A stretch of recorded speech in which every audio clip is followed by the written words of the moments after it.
जय रंगनाथ भगवान की जय।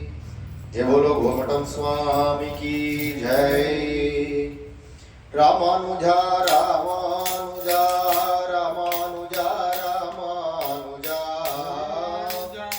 रामानुजा रामानुजा रामानुजा रामानुजा रामानुजा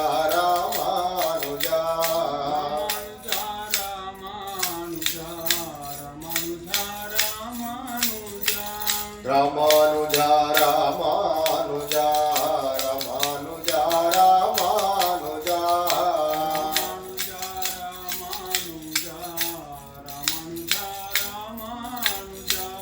रामानुजा रामानुजा रामानुजा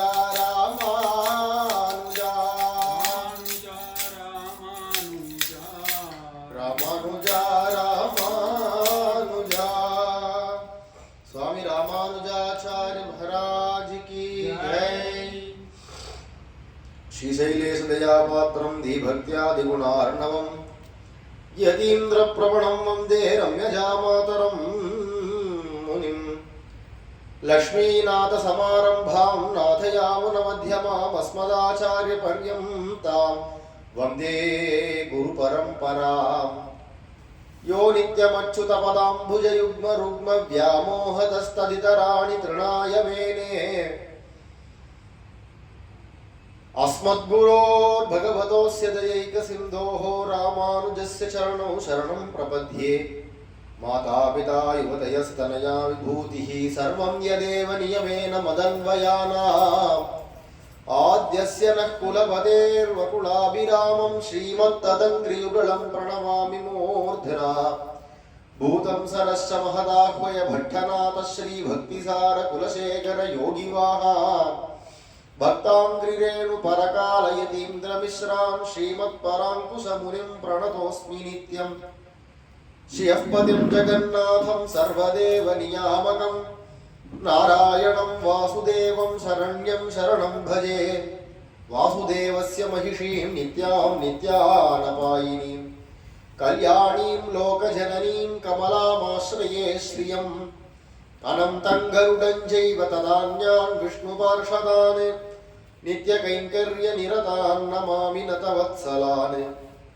रमापतिपदाम्भोजपरिस्फुरितमानसं सेनापतिमहं वन्दे विश्वक्सेनं निरन्तरम्। सप्तप्राकारमध्ये सरसिजमुकुलोद्भासमाने विमाने कावेरी मध्यदेशे मृदुतरपणिराड्भोगपर्यङ्कभागे निद्रामुद्राभिरामं कटिनिकटशिरः पार्श्वविन्यस्तहस्तं पद्माधात्रीकराभ्यां परिचितचरणं रङ्गराजं भजेऽहम्। लक्ष्मीं क्षीरसमुद्रराजतनयां श्रीरङ्गधामेश्वरीं दासीभूतसमस्तदेववनितां लोकैकदीपाङ्कुरां। श्रीमन्मन्दकटाक्षलब्धविभव ब्रह्मेन्द्रगङ्गाधरां त्वां त्रैलोक्यकुटुम्बीं सरसिजां वन्दे मुकुन्दप्रियां। कोलाहलदयापात्रं माधुरीरमणं प्रभुं भक्तप्रियं प्रेमिकेन्द्रं रसिकाचार्यमाश्रये। श्रीनिवासदयापात्रं श्रीमद्गोमठवंशजं श्रीनाथप्रेमभक्तं तं मुकुन्दाचार्यमाश्रये। जय रंगनाथ भगवान की जय। जय रंगनाथ्यार की जय। जय बोलो गोमटम स्वामी की जय। பரம்பரையாக குலதனம் அப்படிங்கிறது பரம்பரையா பைத்திருக்க தனம் அப்படின்னு சொல்லுவா. அப்பம் பிள்ளைக்கு கொடுத்தான், புள்ள பேரனுக்கு கொடுத்தான், அவன் பிள்ளைக்கு கொடுத்தான்னு பரம்பரையா வரக்கூடியதான சொத்து ஏதாவது ஒண்ணு இருந்ததானா அதுக்கு பைத்திருக்க தனம் அப்படின்னு பெயர், குலதனம் அப்படின்னு சொல்றோம். அந்த குலதனம் அப்படிங்கிறது ஒவ்வொருத்தருக்கும் ஒரு ஒரு விஷயமாக கிடைக்கும். சில பேருக்கு அது பொற்காசுகளாக இருக்கலாம், ரத்தனங்களா இருக்கலாம், இல்ல நகைகளாக இருக்கலாம், வீடு நிலங்கள், இந்த மாதிரி பல விஷயங்கள் இருக்கு. எதுவானா பைத்திருக்க தனமாக, பித்ருன்னா அப்பா, பைத்திருக்கம்னா அப்பா அவ அப்பா அப்படின்னு பரம்பரையா வரக்கூடியதான சொத்து. அந்த மாதிரி கிடைக்கக்கூடியதான குலதனம் அப்படிங்கிறது சில விஷயங்கள் அப்பா பிள்ளைக்கு சம்பாதிச்சு வச்சிருப்பார், அது பிள்ளைக்கு மட்டும்தான் இருக்கும். அடுத்தது புள்ள தான் சம்பாதிச்சு தான் பிள்ளைக்கு வைக்கணும்ன்ற சிலது வரும். வீடு முதலியவைகள்லாம் பைத்திருக்க தனம், பரம்பரையா வரக்கூடியது. அந்த காலங்கள்லாம் புதுசு புதுசா அவாவா தனித்தனியா வீடு கட்டிக்க மாட்டா. ஒரே வீட்டிலேயே கூட்டு குடும்பமா இருக்கக்கூடிய காலங்களா இருக்கிறதுனால அந்த வீடு அப்படியே பரம்பரையா இருக்கும். அப்பா பேர்ல இருக்கும் வீடு, அவர் புள்ள, அதுக்கடுத்து அவர் புள்ள, அவர் புள்ள அப்படின்னு பரம்பரையா ஒரு 7-8 தலைமுறைக்கு பேர் மாறி இருக்காரு. வீட்டுக்கு வரி மட்டும் கட்டிட்டு இருப்பாங்க கையெழுத்தை போட்டு அடுத்தடுத்த தலைமுறை. அது மாதிரியான வீடுகள்லாம் இப்போ கூட இருக்கு. அப்படிலாம் இருக்கக்கூடியதான அதுக்கெல்லாம் குலதனம் அப்படின்னு பேர். அந்த வீடு குலம் பரம்பரையா இருக்கிற தனம். இத மாதிரி இருக்கக்கூடியது. இந்த மாதிரி எந்த தனம் இருந்தாலுமே எல்லாம் அழியக்கூடியது தான். எந்த ஒரு தனமா இருக்கட்டும், வீடா இருக்கட்டும், மனையா இருக்கட்டும், அல்லது கழனிகளா இருக்கட்டும், விவசாய நலங்கள், ஒரு தங்கம் வைரம் வைடூரின்னு எதுவா இருந்தாலுமே எல்லாமே குலதனம்னு சொல்லிட முடியாது. அது பரம்பரையா வருது அந்த தனம் அப்படிங்கிறது வேணா சொல்லிக்கலாமே தவிர குலதனம்னு சொன்னோமானா இதெல்லாம் அழியக்கூடிய வஸ்துவா இருக்கு. அழியாத வஸ்துவாக ஒருத்த குலதனம் அப்படிங்கிறது கிடைக்கிறது துர்லபம். அப்படி ஏதாவது ஒன்று சொல்லணுமானா ஒவ்வொருத்தர் வீடுகள்லையும் ஏதாவது ஒரு பெருமாள் இருப்பார். சாலக்கிராமமாகவோ, கிருஷ்ணனாகவோ, ராமராகவோ, லட்சுமி நாராயணனாகவோ ஏதாவது ஒரு பெருமாள் பூஜைக்குன்னு இருப்பாரே, அவர் தான் உண்மையான குலதனம். மற்றதெல்லாம் குலதனம்னு ஔபச்சாரிகமான வார்த்தை, உபச்சாரத்துக்கு சொல்றது, அதெல்லாம் மரியாதைக்கு சொல்றது, அவ்வளவுதானே தவிர அதெல்லாம் உண்மையான குலதனம்னு ஆகாது. எப்போ அது கைமாறி போகும்னு தெரியாது. குலதனம்னா அப்படியே பரம்பரை இருந்துட்டே இருக்குன்னு சொல்ல முடியாது, கைமாறி போயிடும். ஆனா பகவான் அப்படிங்கிறவன் பரம்பரைக்கும் நம்ம ஊருகால் அவரை பூஜை பண்ண மறந்தாலும் விட்டாலும் கூட அவர் நம்மளை விடாம, அவர் நான் இவன் என்ன பூஜை பண்ற பரம்பரையாச்சே, இவன் என் பரம்பரையாச்சே அப்படின்னு பகவான் அவ்வளவு அன்போட வருவான். அப்படிங்கிறதுனால உண்மையான குலதனம் பகவான் தான். அத மாதிரியா இருக்கக்கூடியதான குலதனம் அப்படிங்கிறது நம்ம குலதனம் நம்ம பரம்பரையார்களுக்கு இருக்கணும் அப்படின்னு தான் எல்லாருமே நினைப்பா. நம்ம குலதனமா இருந்த பொழுதிலும் இன்னொருத்தருக்கு நம்ம விட்டு கொடுப்போம் அப்படிங்கிறது வராது. அப்படிங்கிறது இருக்கும் பொழுது சூரிய வம்சத்து ராஜாக்கள் எல்லாருக்குமே ரங்கநாதர் கிட்டக்க அப்படி ஒரு அதானே அவர் தானே குலதனம். அவளுக்கு பரம்பரை நித்திய அவாவா பூஜை பண்றதான பெருமாள், அவரை யாருக்கும் விட்டு கொடுக்க முடியாது அப்படிங்கிறது பரம்பரை. அது மனுவே சொல்லி கொடுத்துட்டு போன விஷயம், யாருக்கும் கொடுத்துடக்கூடாது, எதை வேணா விடு, இந்த பெருமாளை விடக்கூடாது அப்படின்னு சொல்லி இருக்கிறதுனால அது அப்பம் பிள்ளைக்கு சொல்லி புள்ள பிள்ளைக்கு சொல்லின்னு வந்த விஷயம். ஆனா தசரதரும் அப்படிதான் இருந்தார், விடமாட்டேன்னு தான் இருந்தார். ஆனா ராமர் விஷயத்துல என்ன, எதனால ராமரால கொடுக்க முடிஞ்சது? பொதுவா குலதனத்தை யாருமே கொடுக்க முடியாது, அப்படிலாம் மனசு வராது. கொடுக்கவும் அடுத்தடுத்த வாரிசுக்கு அதை கொண்டு போய் நம்ம கொடுக்கணுங்கிறது நம்ம கடமைங்கிறதுனாலே கொடுக்க கூடாது. அப்படி இருக்கும் பொழுது எப்படி ராமர் கொடுத்தார் அப்படின்னா, இவரே அந்த ரங்கநாதர் வேற, இந்த ராமர் வேற இல்லை, ரெண்டு பேரும் ஒரே வஸ்துவா இருக்கிறதுனால தன்னைத்தானே பிரியறதுங்கிறது கிடையாதா இருக்கிறதுனால விபீஷணன் ஆகிய பக்தனுக்கு அவன் ஆசைப்பட்டதுக்காக பகவான் தன்னைத்தானே கொடுத்து விட்டார் ரங்கநாதரை. ராமாயணத்திலேயே சொல்றாரு, ரங்கநாதரை, குலதனமான ரங்கநாதரை விபீஷணனுக்கு ராமர் கொடுத்தார் அப்படிங்கிறத ஸ்ரீமத் வால்மீகி ராமாயணத்திலேயே யுத்த காண்டத்துல கடைசியில சொல்லிட்டு போறார். பட்டாபிஷேக சர்க்கத்துல விபீஷணோபி தர்மாத்மா சஹதைஹி நைர்ருத ரிஷபைஹி லப்த்வா குலதனம் ராஜா லங்காம் பிராயாத் விபீஷணஹ. ராமருக்கு பரம்பரை குலதனமா இருக்கக்கூடியதான ரங்கநாதரை பெற்றுக்கொண்டு கிளம்பினான், லங்கைக்கு கிளம்பினான். குலதனம் ராமருடையதான குலதனத்தை பெற்றுக்கொண்டு யார் யார் கூட வந்திருந்தாலோ ராட்சசர்கள் அவளையும் கூட அழைச்சிட்டு கிளம்பி போயிட்டான் அப்படின்னு சொல்றா. அப்பமா வரதும் போறதுமா தானே இருக்கா. அப்படி இருக்கிறதுனால லங்கைக்கு கிளம்பணும், அந்த ஆட்சியை கவனிக்கணும்னு கிளம்பிவிட்டா. அப்படியே அந்த ரங்கநாதரை பெற்றுக்கொண்டான் அப்படிங்கிறது சரி. ராமர் ரங்கநாதரை கொடுத்து விட்டார். அப்ப அந்த இடத்துல சன்னதி இருந்த இடத்துல அடுத்த சன்னதி ஒரு கோவில் இருக்கணுமே, கோயிலுக்கு போயிடுத்துட்டு அடுத்து வரக்கூடிய வரலாறு யாரை பூஜை பண்ணுவா அப்படிங்கிற கேள்வி வருது இல்லையா. அதுக்காக ராமர் என்ன பண்ணார், சங்க சக்கரதரனாக ஒரு கையில கதையும் அபயம் கொடுக்கிற குழந்தை, இப்படிதானே உற்சவர் இருக்கார் நம்பெருமாள்.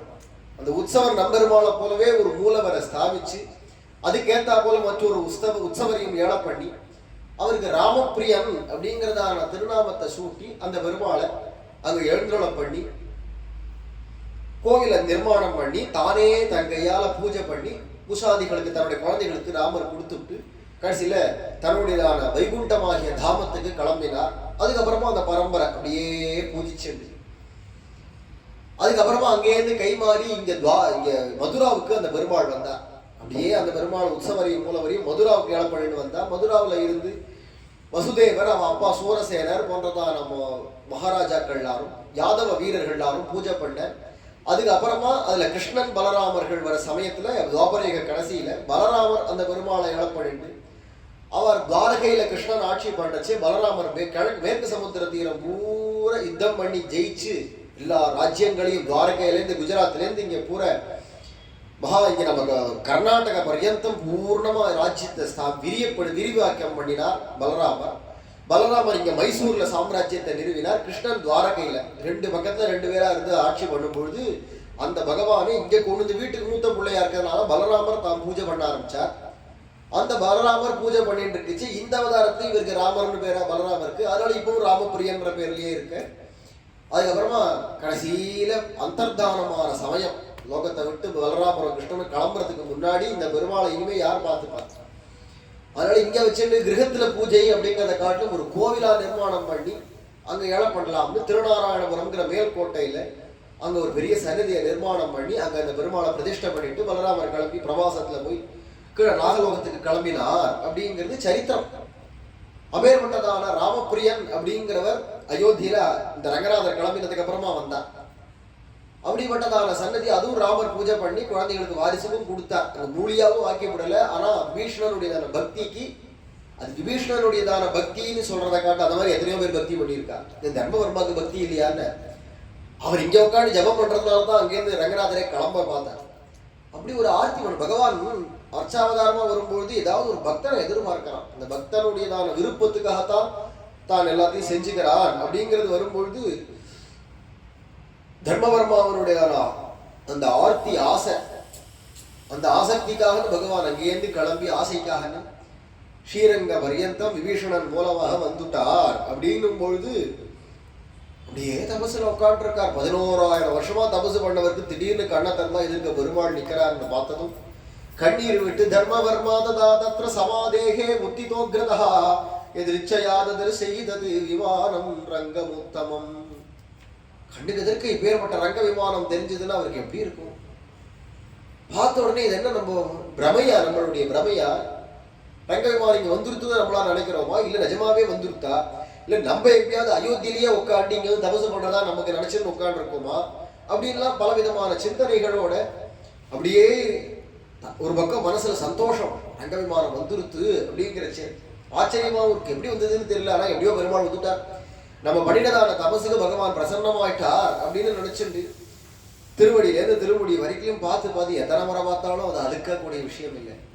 ரசிச்சு ரசிச்சு விபீஷணன் அப்புறமா நான் ஏழை பண்ணிக்கிறேன்னு சொல்ல பெருமாள் நான் அங்கேயே இருக்கேன்னு சொல்லிவிட்டார். அது முதற்கொண்டு இங்கேயே இருக்கிறதுனால எல்லா உற்சவங்களையும் நடத்துறார்.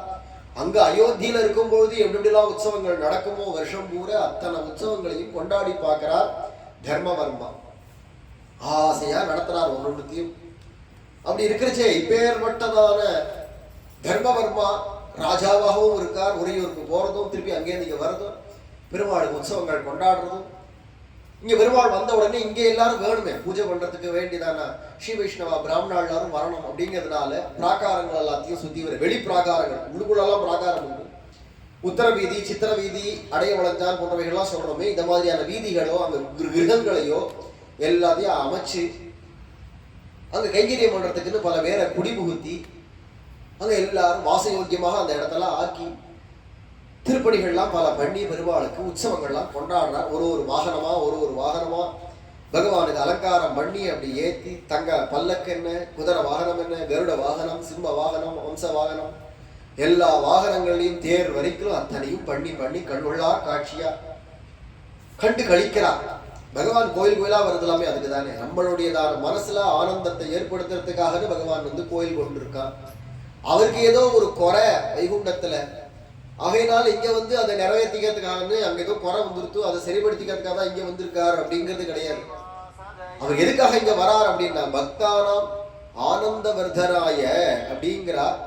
பக்தர்களுக்கு ஆனந்தத்தை கொடுக்கறதுக்காக தான் பகவான் பூமிக்கு வரார் அப்படின்னும் பொழுது அப்பேற்பட்டதான அவதாரத்துல இந்த அர்ச்சாவதாரத்துல பகவானுக்கு நம்ம அலங்காரம் பண்ணி பார்க்கணும். புஷ்பங்களாலேயோ பூஷணங்களாலேயோ வஸ்திரங்களாலேயோ அலங்காரம் பண்ணி அவரை உற்சவத்துல அப்படி கொண்டாடி பார்க்கறது நமக்கு பாக்கியம். இதனால அவருக்கு ஒரு லாபம் இல்லை, நம்மளுடைய பாக்கியம், நம்மளுடைய ஆத்ம ஆனந்தத்துக்காக நம்ம பண்றதா இருக்கிறதுனால எல்லாத்தையும் கொண்டாடி பார்க்கலாம். இப்படி கொண்டாடிட்டே வரச்சேவே பங்குனி மாசம் அன்றைய தினம் உத்தர நட்சத்திரம், சன்னதியிலேயே அந்த ரங்கநாதனுடைய சன்னதிக்கு பக்கத்திலேயே பில்வ மரம், பிராச்சீனமான மரம், பில்வ மரம் இருக்கு. சந்திரன் பிரதிஷ்டை பண்ணதான மரம், லட்சுமி ஸ்வரூபம். அந்த பில்வ மரத்தை அடியே அப்படி பிரதட்சணமா அப்படி வர சமயத்துல திடீர்னு பார்த்தா பில்வ மரத்தினுடைய அடியில பூகம்பம் ஏற்பட்டுதான். பொதுவாக இங்கெல்லாம் அதிகமா பூகம்பம் ஏற்படுற பிரதேசம் கிடையாது. திடீர்னு ஒரு பூகம்பம் ஏற்பட்டதோ இல்லையோ, என்னன்னு தெரியலையேன்னு எல்லா பக்தர்களோட தர்மவர்மா அப்படியே திகைச்சு போய் இருந்து பார்க்கறான். என்னாச்சு, இதுக்கு இப்போ பூகம்பம்? பொதுவாக அதுவும் இந்த மாதிரியான பெரிய பெரிய க்ஷேத்திரங்கள் இருக்கிற இடங்கள் எல்லாம் இந்த மாதிரியான தோஷங்கள் ஏற்படாது, ஆபத்துகள்லாம் வராது. பூகம்பமோ பெரிய பெரியதான சுனாமி போன்றவைகளோ இல்லை இயற்கை இடர்பாடுகள் என்னென்ன இருக்கோ அதெல்லாம் வராது. அங்க ஒழுங்கா பூஜை நடக்கணும், எல்லாம் குறைவர அந்த உற்சவங்கள் எல்லாமோ பூஜா முறைகளோ எல்லாமே ஒழுங்கா நடந்துருந்ததுதான் கோவில்கள்ல. அப்போ ஊர்ல இது மாதிரியான எந்த விதமான தாக்கங்களோ சிரமங்களோ ஏற்படாது அப்படின்னு இருக்கும்பொழுது திடீர்னு இன்னைக்கு என்ன கோவிலுக்குள்ளுக்குள்ளேயே பூகம்பம் அப்படின்னு வியந்து பார்க்கறான். பார்த்தா அந்த பூமி, அந்த வில்வ மரத்தினுடைய அடியிலேருந்து அப்படி பூமி பிளந்து உள்ளுக்குள்ளேருந்து சதுர்புஜமா தாயார் தோன்றா, ஸ்வயம்பு தாயார் அப்படி தோன்றா. அதாசிராது க்ஷீரநிதௌ யதா புரா விதேகராஜஸ்ய ச யஜ்ஞபூமோ ததா ஸ்வயம் ஸ்ரீபல விருக்ஷமூலாத் ஆவிர்பபூவாமிருத ரூபிணி ஸ்ரீ. பங்குனியில் உத்திர நாள் பாருதித்தாள் வாழியே அப்படின்னு சொல்லும்படிக்கு பங்குனி மாசம் உத்திர நட்சத்திரத்துல தாயார் அப்படி தோன்றா சுபமான வேளையில. எப்படி அன்றொரு காலத்துல முன்னொரு காலத்துல பார்க்கடல்ல தேவர்கள் அசுரர்களும் கடையும் பொழுது அதுல இருந்து 1000 இதழ் கொண்ட தாமரையில மகாலட்சுமி தாயார் தோன்றினாலோ, அடுத்தது திரேதாயுகத்துல ஜனகன் தான் யாகம் மரணம்னு உழும் பொழுது அந்த இடத்துல இருந்து அந்த கலப்பையுடைய நுனி இடறி வெளியில எப்படி அந்த தங்க பெட்டியில சீதாபிராட்டி தோன்றினாலோ அதே மாதிரி இப்போ இந்த வில்வ மரத்தினுடைய அடியில சாட்சாத் சதுர்புஜமான தாயார், அந்த பெருமாளும் ஸ்வயம்பு, யாரும் செதுக்கினவர் இல்ல, சாட்சாதா ஸ்வயமா தோன்றினவர் பார்க்கடல்ல. அந்த தாயார் ரங்கநாயகி தாயாரும் ஸ்வயம்புவாக பூமியிலேருந்து தோன்றியவளா இருக்கிறதுனால ஸ்ரீபல விருக்ஷமூலாத் ஆவிர்பபூவாமிருத ரூபிணி ஸ்ரீ, அமிர்தஸ்வரூபிணியா இருக்கக்கூடியதான ரங்கநாச்சியார் தோன்றினார் அப்படின்னு சொல்றார். சஹஸ்ரபத்ராயத பீட மத்யே கிஞ்சல்கயுக்தாமலகர்ணிகேவ பத்மா ஸ்வயம் ஹஸ்தகிரஹீத பத்மா பத்மாசனா பத்மமுகீரராஜ சந்திரானனா சந்திர சகோதரி ச சமீபதச்சந்திர சரோவரஸ்ய ஜாதா சுஜாதா சுததி சுமத்யா சுவர்ண வல்லீவ பபௌ சுஷீலா. 1000 இதழ்கள் கொண்டதான அந்த தாமரை பீடத்துல அமர்ந்து கொண்டிருக்கக்கூடியதான தாயார், அவளே பத்மானு பெயர் உடையவள், அவளே தாமரையாக இருக்கக்கூடியவள். கையில பார்த்தா தாமரை மலரையும் ஏந்தி கொண்டு இருக்கா. பத்மா பத்மத்திலேயே தாமரையிலேயே அமர்ந்து கொண்டிருக்கா. அவள் முகத்தை பார்த்தாலே நல்லா அலர்ந்த தாமரை போல அழகா இருக்கு. சந்திரானனா சந்திர சகோதரி, சந்திரனுக்கு சகோதரி. ஏன்னா பார்க்கடலை கடையும் பொழுதுதான் இந்த சந்திரனும் தோன்றினான், மகாலட்சுமியும் தோன்றினாளா இருக்கிறதுனால ஒரே கடல்ல இருந்து 2 பேரும் தோன்றியதுனால 2 பேருக்குமே அக்கா தம்பி அப்படிங்கிறதான ஒரு சகோதரித்துவம் உண்டு. அப்படி இருக்கிறதுனால சந்திர சகோதரி சமீபத சந்திர சரோவரஸ்ய. இப்போ பார்த்தாலும் சந்திரன் ஏற்படுத்தினதான அந்த புஷ்கரணி அந்த குளத்துக்கு பக்கத்துலதான் தோன்றி இருக்கா. அவேற்பட்டதான ஜாதா சுஜாதா சுததி சுமத்யா சுவர்ணவல்லி, நல்ல பொற்கொடியாக தங்கமயமான கொடியாக அப்படி தோன்றி இருக்காளாம். எல்லா நற்பண்புகளும் உடையதான மகாலட்சுமி தாயார். லக்ஷ்மின்னாலே லக்ஷணவதின்னு அர்த்தம். எல்லா லட்சணங்களும் பொருந்தியவளாக இருக்கக்கூடியவளுக்கு தானே லக்ஷணவதி இதி லக்ஷ்மி. விலாசினி குஞ்சித நீலவேணி விஷ்ணு பிரியா வைஷ்ணவதோஷிணி ச வினோதயந்தி வனிதா சஹஸ்ரம் நிநாதயந்தி மணிநூபுரஞ்ச. அழகான கேசம், குந்தலபாரம், நல்ல அழகான கரு கரு கரு கரு படம் எடுத்த கருநாகம் போன்றதான அழகான கேச மாசமாக விஷ்ணு பிரியையாக இருக்கக்கூடியவள், எல்லா வைஷ்ணவர்களையும் சந்தோஷப்படுத்தக்கூடியவள், ஹிலாதினியும் சர்வஜகதாம் பரமானந்ததாயினி அப்படின்னு சொல்லும்படிக்கு எல்லாரையும் ஆஹ்லாதப்படுத்தி ஆனந்தப்படுத்தக்கூடியவளாக இருக்கக்கூடியவள், அபேர்பட்டதானவள். கால்கள்லாம் அழகான நூபுரங்கள்லாம் கொஞ்சறது, நல்ல அழகான அஷ்டமி சந்திரன் போன்றதான நெற்றி, அதில் விளங்கக்கூடியதான சிந்தூர திலகம், லலாட்ட சம்சோபித குங்குமாட்யாலலம் திகாரத்ன விபூஷிதாச்ச லோலம்பலோலா லோலம்பவல்லோல கடாட்சலீலா லீலாமயீ லாலித பக்த பிருந்தா. அழகா அந்த திலகம் மூக்குனுடையதான நுனிக்கு நேர இந்த இடத்துல இருந்து ஆரம்பிச்ச பூர்வத்தினுடைய நடுவுலேருந்து அந்த கேச வரைக்கும் அந்த திலகம் வெட்டுன்னு இருக்கா. அந்த திலகம் போய் முடியிற இடத்துல இருந்து வகுடு, அழகான வகுடு, மூக்குக்கு நேரம் எடுக்கணும் வகுடு. ஸ்திரீகளுக்கு தான் வகுடுங்கிறது சொல்லப்பட்டிருக்கு, புருஷாளுக்கு வகுடு கிடையாது. அதனால ஸ்திரீகளுக்கு சீமந்தினிகள் அப்படின்னு பெயர். சீமந்தம் அப்படிங்கிறது இந்த இடம், வகுடு ஆரம்பிக்கக்கூடிய இடம். அப்படி இருக்கக்கூடியதான அந்த சீமந்தினிகளா இருக்கக்கூடியவளான அந்த தாயார் அழகான அந்த வகுடு, அந்த வகுட்டுக்கு மேல அங்க நெத்தி சுட்டி போட்டுட்டு இருக்காளாம். லலந்திகா ரத்ன விபூஷிதாச்ச, லலந்திகான நெத்தி சுட்டி. அதுக்கப்புறம் வண்டு மாதிரி இங்க அங்க இங்க அங்கன்னு அறையக்கூடியதான கரு விழிகள். அப்படி அந்த விழிகளால் இப்படியும் அப்படியும் இப்படியும் அப்படியும் இருக்கிற எல்லா பக்தர்களுக்கும் கடாட்சம் பண்றா.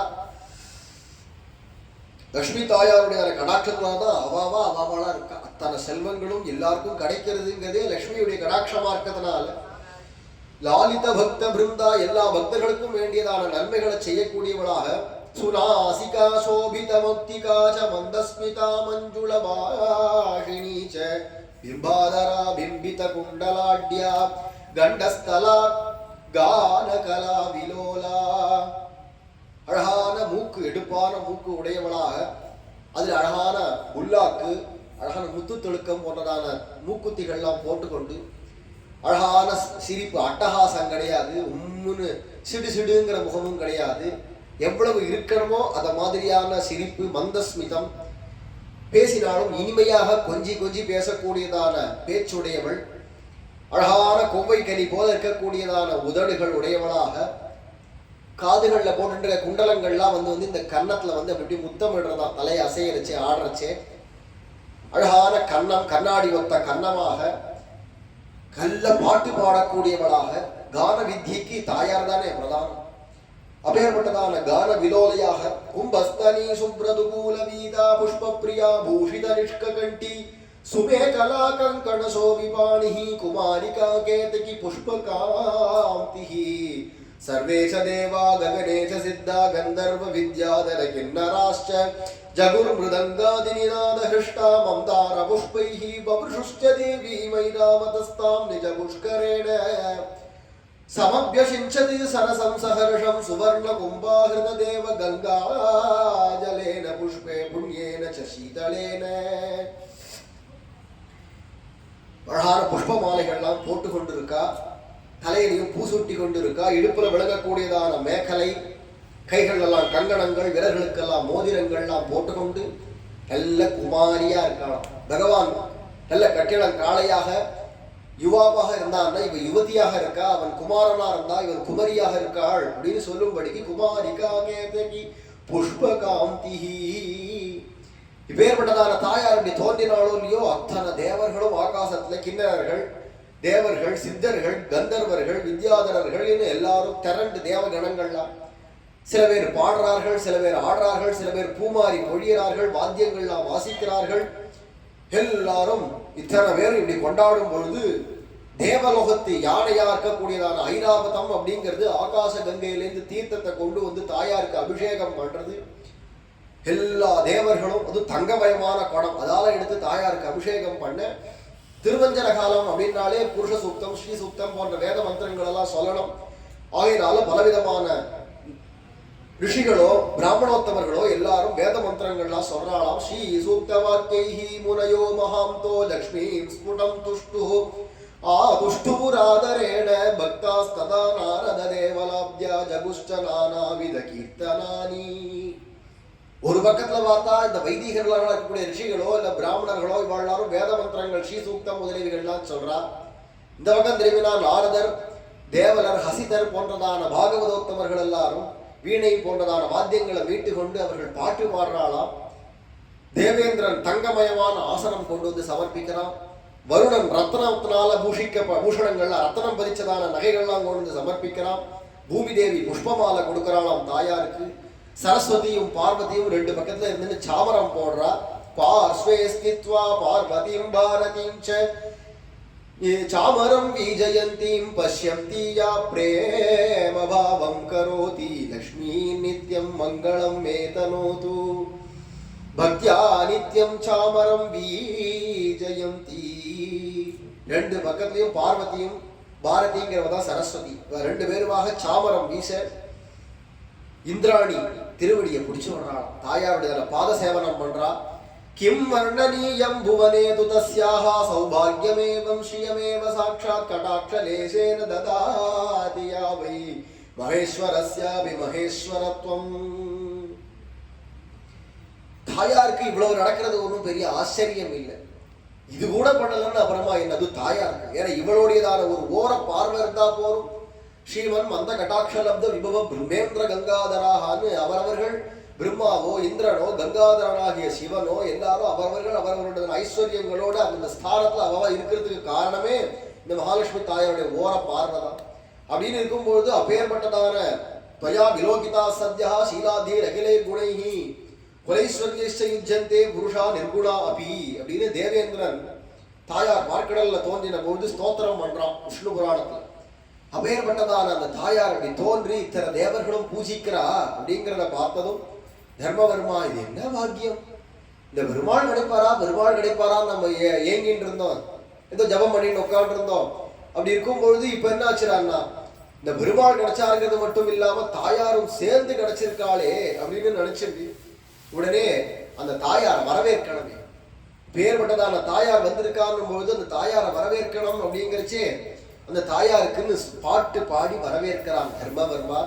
ஸ்வாகதம் ஸ்வாகதம் ஸ்வாகதம் ஜனனி ஸ்வாதீன ஹரிவக்ஷ ஸ்தலபீட ரமணி வரலக்ஷ்மி வைஷ்ணவி வைகுண்ட வனிதே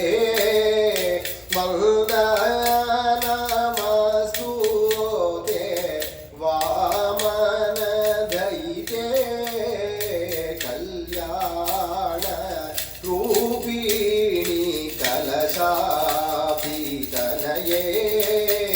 கலயாமி சரணௌ தே கமலே மம ஹிருதயே வைதேஹி ரகுவீர பிரியபட்ட மகிஷி வைதர்பி யதுவீர பிரியபட்ட மகிஷி பிருகுவார பூஜனம் அங்கீகுரு தயயா பார்கவி பாஹி மா பிரேமிகௌ பரயா ஸ்வாகதம் ஸ்வாகதம் ஸ்வாகதம் ஜனனி. தாயார் அப்படி வெளியில தோன்றினாலோ இல்லையோ வருக வருக வருக நல்வரவு, தாயாருக்கு நல்வரவு. சு ஆகதம் சுவாகதம் சுவாகதம் சுஸ்வாகதம் அப்படின்னு சொல்லி வரவேற்கிறான். அம்மா வாமா வாமா பாக்யாத லக்ஷ்மி பாரம்மா. புரந்தரதாசரும் அதே தான் சொல்றார். தாயார் அப்படி கூப்பிடுறார். அது மாதிரி இந்த ராஜாவான தர்மவர்மா கூப்பிடுறான். தனக்கே உரியதான மகாவிஷ்ணுனுடையதான அந்த மார்புல எப்பவுமே நித்தியவாசம் பண்ணக்கூடியவளான ஹே அம்மா, அவர் அப்பா அப்படின்னா தொம்மாதா சர்வலோகானாம் தேவதேவோ ஹரிப்பிதா அப்படின்னு விஷ்ணு புராணம் தேவேந்திரன் ஸ்தோத்திரம் பண்றான். நீ தான் உலகங்கள் இருக்கக்கூடிய அத்தனை பேருக்கும் ஒரே அம்மா. அப்போ மகாவிஷ்ணு தான் அப்பா. தாயார் அம்மா சொல்லியாச்சுன்னா அப்ப அவருக்கு பர்த்தாவா இருக்கக்கூடிய விஷ்ணு தானே அப்பா. அப்படி இருக்கிறதுனால அப்பேற்பட்டதான அம்மா அம்மா அம்மா அப்படின்னு கூப்பிடுறான். வரலட்சுமி கேட்கிற வரங்கள் எல்லாத்தையும் அள்ளி கொடுக்கக்கூடியதான வரலட்சுமி, விஷ்ணுவனுடையதான மனைவியாக இருக்கக்கூடியவள், வைகுண்டத்துல நித்தியவாசம் பண்ணக்கூடியதான இப்பேற்பட்டதான தாயாரே, வாமனனுடையதான தெய்வத்தையாக வல்லபையாக இருக்கக்கூடியதானவளுக்கு வணக்கம். உன்னை வணங்குறேம்மா, வாம்மா வாம்மா. எல்லாருக்கும் மங்களங்களை செய்யக்கூடியவளாக பார்க்கடல்ல தோன்றினவளாக இருக்கக்கூடியதான உன்னுடையதான சரணங்கள்ல நான் பூஜை பண்றேன். அந்த சரணங்களை என்னுடையதான ஹிருதயத்துல வச்சு பூஜை பண்றேன் அப்படின்னு சொல்றா. இதே மகாலட்சுமியாகிய இந்த ரங்கநாச்சியாராகிய நீர்தான் முன்னாடி விதேகராஜனுக்கு பெண்ணாக வைதேகியாக அவதாரம் பண்ணி ரகுவீரனாகிய ராமருக்கு பத்னியாக ஆனீர். அடுத்தது கிருஷ்ணாவதாரத்துல விதர்ப தேசத்து ராஜாவான அங்க இருக்கக்கூடியதான பீஷ்மகனுக்கு பெண்ணாக அவதாரம் பண்ணி எதுவீரனான கிருஷ்ணனை அவனுக்கு பத்னியாக ஆனீர். அப்பேற்பட்டதானவள் இன்னைக்கு ரங்கநாதனுக்கு பத்னியாக இங்க தோன்றியிருக்கீர். அதுவும் என்ன வெள்ளிக்கிழமை எதுவுமா அப்படி தோன்றி இருக்கிறதுனால இந்த வெள்ளிக்கிழமையில நான் பண்ணக்கூடியதான பூஜையை ஏத்துக்கணும். பார்கவி பாகிமா. எந்தெந்த அவதாரங்கள்ல யார் யாருக்கு பெண்ணாக அவதாரம் பண்ணாரோ எல்லாத்தையும் சொல்லிட்டு வரா. பார்க்கடலுக்கு பெண்ணாக அவதாரம் பண்ணா, பிருகு மகர்ஷிக்கு பெண்ணாக அவதாரம் பண்ணா, ஜனக மகாராஜாவுக்கு, அதே மாதிரி பீஷ்மக ராஜனா இருக்கக்கூடிய விதர்ப தேசத்து ராஜன், இப்படி அவரவர்களுக்கு பெண்ணாக அவதாரம் பண்ணவோ இப்ப என்னாச்சுன்னா வில்வ மரத்தினோட அடியில இப்ப இங்க இப்படி பெண்ணாக அவதாரிச்சிருக்கியம்மா. தாயார் அவதாரம் பண்ணியிருக்காரு, ஸ்தோத்திரம் பண்ணணும்னு நினைச்சார். அர்ச்சனை பண்ணணுமே தாயாருக்கு, பெரிய ஸ்தோத்திரம் பண்றார். அனந்த கோடி பிரம்மாண்ட ஜனன்யை தே நமோ நமஹ, அகாராதிக்ஷகாராந்த வர்ண மத்யை நமோ நமஹ, சரணாகத சம்த்ராண தீட்சிதாயை நமோ நமஹ, சங்கராதி சுராணாஞ்ச பிதாமஹ்யை நமோ நமஹ, சம்சார தாபசம்ஹாரி சரணாயை நமோ நமஹ, ஸ்ரீரங்க நித்ய சாம்ராஜ்ய மகாராஜ்யை நமோ நமஹ, ஸ்ரீரங்க ராஜராஜேந்திர மகிஷ்யை தே நமோ நமஹ. பெரிய ஸ்தோத்திரம் அது. அனந்த கோடி பிரம்மாண்ட ஜனன்யை, எண்ணில் அடங்காத பிரம்மாண்டங்கள் இருக்கு. அத்தனை அண்டங்களுக்கும் ஒரே அம்மாவாக இருக்கக்கூடியதான உமக்கு நமஸ்காரம். எழுத்துக்கள்ல அ அப்படிங்கிறதான எழுத்துலேருந்து ஆரம்பிச்சு க்ஷ அப்படிங்கிற எழுத்து வரைக்கும் சம்ஸ்கிருதத்துல அத்தனை எழுத்துக்கள் இருக்கு. அத்தனை எழுத்துகளுக்கும் இந்த வர்ண மத்தியாக இருக்கக்கூடியவளாக, அந்த எழுத்து சுரூபமா இருக்கக்கூடியவளே வேண்டாம். அகாரம் அப்படிங்கிறது மகாவிஷ்ணுன்னா அந்த அகாரத்திலே தாயாரும் இருக்கா. அப்படிதான் அங்க வியாக்கியானங்கள ரகசிய கிருத்தங்கள் எல்லாம் சொல்றா. அவன் மார்பை விட்டு பிரியிலே இவ் அக்ஷரத்தை விட்டு பிரிவது அப்படிங்கிறார். அப்படி இருக்கும்பொழுது அவன் மார்பை விட்டு ஒரு க்ஷணம் கூட பிரியாதவளான மகாலட்சுமி அந்த எழுத்தை விட்டு எப்படி பிரிய முடியும்? அதனால அகாரத்திலிருந்து க்ஷகார பரியந்தம் எல்லா வர்ண ஸ்வரூபிணியாக இருக்கக்கூடியவள். வர்ணம்னா எழுத்துங்கிற ஸ்வரூபிணியாக இருக்கக்கூடியவள். யார் யாரெல்லாம் சரணாகதின்னு அடையாள சரணம்னு அவளுக்கு எல்லாருக்கும் பரிபாலனம் பண்ணுவேன் அப்படிங்கிறதுல பத்த தீட்சிய கங்கணங்கட்டின்னு உட்கார்ந்து இருக்கக்கூடியதானவளே, சிவன் முதலியதான அனைத்து தேவர்களுக்கும் வேண்டியதான வரன்களை கொடுக்கக்கூடிய சிவனுக்கே பிதாமகியாக, பிதாமகின்னு பாட்டி, அப்பா வழி பாட்டிக்கு பிதாமகின்னு பேர். அப்படி இருக்கக்கூடியவளே, சம்சாரத்துல ஏற்படக்கூடியதான இந்த உலகத்துல ஏற்படக்கூடியதான எல்லா தாபங்களையும் போக்கக்கூடியதான சரணங்கள் உடையவள். ஸ்ரீரங்கம் அப்படிங்கிறதான இந்த பெரிய ஒரு சாம்ராஜ்யத்துக்கு ஒரே பட்ட ராணி ஸ்ரீரங்க ராஜ ராஜேந்திரன். எல்லா ராஜாக்களுக்கும் ராஜ ராஜ ராஜ ராஜ ராஜசேகரா ரங்கராஜ தேவராஜ ராஜ பூஜிதா. எல்லா ராஜாக்கள் ராஜாக்கு ராஜாக்கள் ராஜாக்கு ராஜாக்கள். அத்தனை ராஜாக்களுக்கும் ஒரே ராஜா ராமர். அந்த ராமரால பூஜிக்கப்படக்கூடியதான ராஜன் ரங்கராஜன் அப்படிங்கிறச்சே அவருடையதான பட்ட மகிழ்ச்சி. முதல் ராணி ரங்கநாச்சியார் தான். அதுக்கு அப்புறமா தான் பல விதமான நிச்சோலாபுரி தாயார் இருக்கா. அந்த தாயார் நிறைய தாயார், 8 மகிழ்ச்சிகள் உண்டு ரங்கநாதனுக்கு. 8 பேர் தாயார்கள் உண்டு. அதுல பிரதானம் முதல் தாயார் அப்படிங்கிறது ரங்கநாச்சியாரா இருக்கிறதுனால பேர்பட்ட ஸ்தோத்திரங்கள்லாம் பண்ணி கண்ணீர் விடுறார். பகவதி ஜனனி பாலயமா சௌபாக்ய விவர்தினி பாலயமா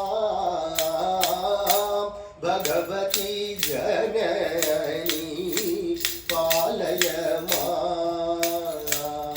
பவ ஜகதி சுவாமினா காருண்ய விவசம் ஜானாமினா தெய்வதம் சரண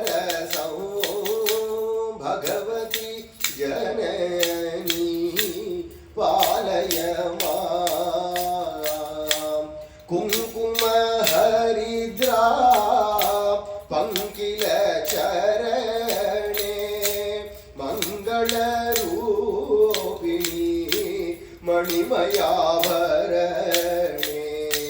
ரங்க நிவாசினி ரமணீயவதனே கிங்கர பிரேமிக சுகத வச்சனே பகவதி ஜனனி பாலய மாம் சௌபாக்ய விவர்தினி பாலய மாம் பகவதி ஜனனி பாலய மாம். சௌபாகியத்தை மேலும் மேலும் வளர்க்கக்கூடியதான பகவதி, அவன் பகவான் அப்படின்னு ரங்கநாதனை சொல்லியாச்சுன்னா அப்ப இவன் பகவதி. பகவன் நாராயணாபிமதானுரூப ஸ்வரூப ரூப குண விபவைஸ்வர்ய சீலாத்யனவதிகாதிசய அசங்கேய கல்யாண குணகணா. இந்த சூழ்நிலையில பகவதி ஸ்ரீயம் தேவி அப்படின்னு சுவாமி ராமானுஜனே சொல்றார். அவனை பகவன் நாராயணன் அப்படின்னு சொல்லியாச்சுன்னா அப்ப இவையார் பகவதி ஸ்ரீயம். பகவானுக்கு எல்லா விதத்திலையும் பொருத்தமானவளா இருக்கிறதுனால பகவான் தான் பகவதி. ஆகையால பகவதியா இருக்கக்கூடிய மகாலட்சுமிக்கு தான் பகவதிங்கிற பெயர். அம்மா பகவதி அப்படின்னு கூப்பிடுற. உலகத்துல உனக்கு சமமான ஒருத்தர் கருணை பண்றவா உண்டாள இருக்காள? வேற யாரும் எனக்கு அப்படி எந்த தெய்வத்தையும் தெரியலையே அப்படின்னு இந்த ஸ்தோத்திரம் இந்த கீர்த்தனையில சொல்றா. உலகத்தை இப்படி ஒரு கருணை பண்றது இப்படி யார் கருணை பண்ணுவா? பாபானாம் வா சுபானாம் வா வதார்ஹானாம் பிளவங்கமா காரியம் கருணமாரேன நகஸ்டின் நாபராத்தியதி அப்படின்னு யார் சொல்ல முடியும்? தான ராட்சசிகள் முழிய தோண்டு நெஞ்ச பெண அடி ஒத குத்து என்ன சுடு சொற்கள் இதெல்லாம் கூட பொறுத்துனாலும் ராவணம் பஜ பர்த்தாரம் பர்த்தாரம் சர்வராட்சசாம். எல்லா ராட்சசர்களுக்கும் ஒரே ராஜாவாக இருக்கக்கூடிய அந்த ராவணனையே கணவனாக அடைன்னு திரும்ப திரும்ப வந்து சொன்னா ஈயத்தை காட்சி காதுல விடுற மாதிரி இருக்கு சீதை. ஆனா அத்தனையும் இவ்வளவு கொடுமைப்படுத்தியிருக்கா, இவ்வளவு சிரமப்படுத்தியிருக்கான்னு இருந்த பொழுதிலும் அவாகிட்ட கூட கருணையோட ஹனுமார் கேட்கிறா, இவதானே சொன்னா அவங்க மொழிய தோன்றேன்னு, இவதானே சொன்னா அவங்க நெஞ்ச புழக்கிறேன்னு. ராமர் வெற்றி கண்டு விட்டார்னதும் ஹனுமார் வந்து சீதாபிராட்டிட்ட சொல்லிட்டு சொல்றா, இவதானே சொன்னா இவன் மொழிய நோண்டிடவா, இவன் நெஞ்ச புழக்கவாங்க. அப்ப சொல்றா, பாபானாம் வா சுபானாம் வா வதார்ஹானாம் பிளவங்கமா. யாரையுமே பாபின்னு பார்க்காதப்பா, இதெல்லாம் பாவம் என்ன தெரியும் வளர்க்கலாம். இது ஹனுமார்ட்ட சமாதானமா இப்படி சொல்றதுங்கிறது பெரிய விஷயம் இல்லை. அதுக்கப்புறமா அயோத்திக்கு போனதுக்கு அப்புறமா எவ்வளவு நாள் ராமரோட இருந்தாலும் அத்தனை நாள் ஒரு நாள் ஏதோ ஒரு வேளை ஒரு க்ஷணம் கூட நான் அந்த அசோகவனத்துல இருக்கும்பொழுது அந்த ராட்சசிகள்லாம் என்னை எவ்வளவு பாடுபடுத்தினா தெரியுமா அப்படின்னு ஒரு வார்த்தை சொல்லலையே, ஒரு தடவை கூட சொல்லி அறியலையே அப்படிங்கிறா.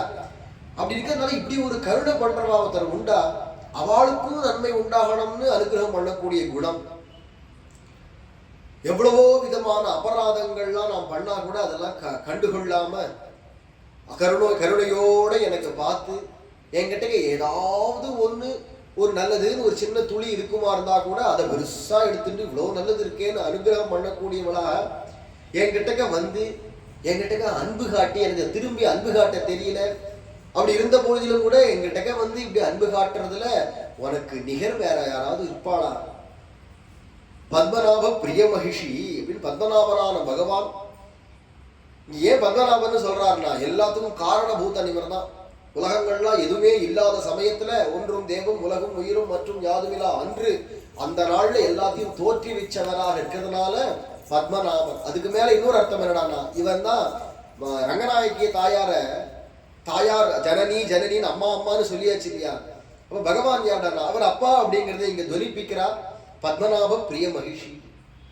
பத்மநாபன்கிறதுனால எல்லாருக்கும் அப்பாவாக எல்லாத்தையும் உண்டாக்கக்கூடியவனா இருக்கக்கூடியவனுக்கு பட்ட மகிழ்ச்சியா இருக்கக்கூடியதான ரமான்கிற பெயருடையவளே, பத்மாசனத்தில் இருக்கக்கூடியவளே, தாமரை போன்றதான கண்கள் திருக்கண்கள் உடையதான உன்னுடையதான சரண பத்மங்கள் சரண கமலங்கள்ல எனக்கு பிரேம பக்தியை கொடு, அன்புமயமான பக்தியை கொடு. குங்குமம் மஞ்சள் போன்றவைகள்லாம் அர்ச்சனை பண்ணி அந்த சரணங்கள்ல அப்படியே படிஞ்சிருக்கான்.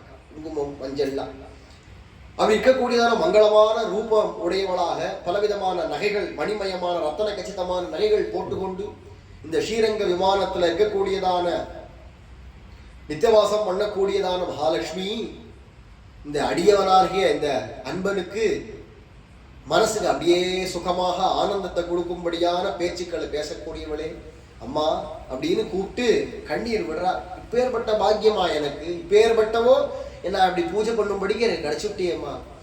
தாயாரே இப்ப இவருக்கு ஒரு பெண்ணாக அவதரிச்சிருக்காளா இருக்கிறதுனால பரம பாக்கியம் அப்படின்னு நினைச்சு கொண்டாடி தாயாருக்குன்னு ஒரு சன்னதி தனியா அமைச்சு அழகா வைகுண்டத்தை எப்படிலாம் தாயாருக்கு நடக்குமோ அதை நம்மளாரும் பார்க்கலையேங்கிற குறை தீரும்படிக்கு இங்க எல்லா உற்சவங்களையும் தாயாருக்கு தனியா பெருமாளுக்கு தனியா.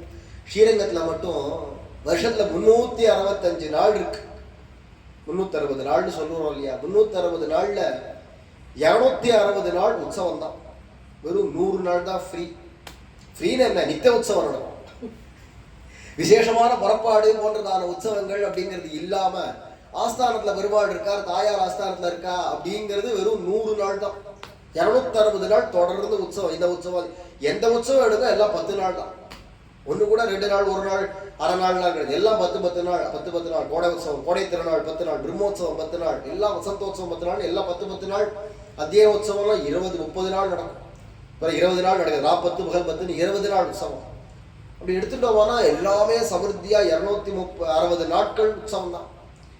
அப்படி இருக்கிறதுனால பெருமாளுக்கு தனியா உற்சவங்கள், தாயாருக்கு தனியா உற்சவங்கள்னு மாத்தி மாத்தி தௌ தம்பதி மங்கள வேஷயுக்தௌ ரங்ஷிரங்க ரங்கே விமானே பரிசோபமானோ வைகுண்டதாம்னீவ விவிசேஷதுஷ்ச நித்யோத்சவோ நித்ய குதூகலோ ச.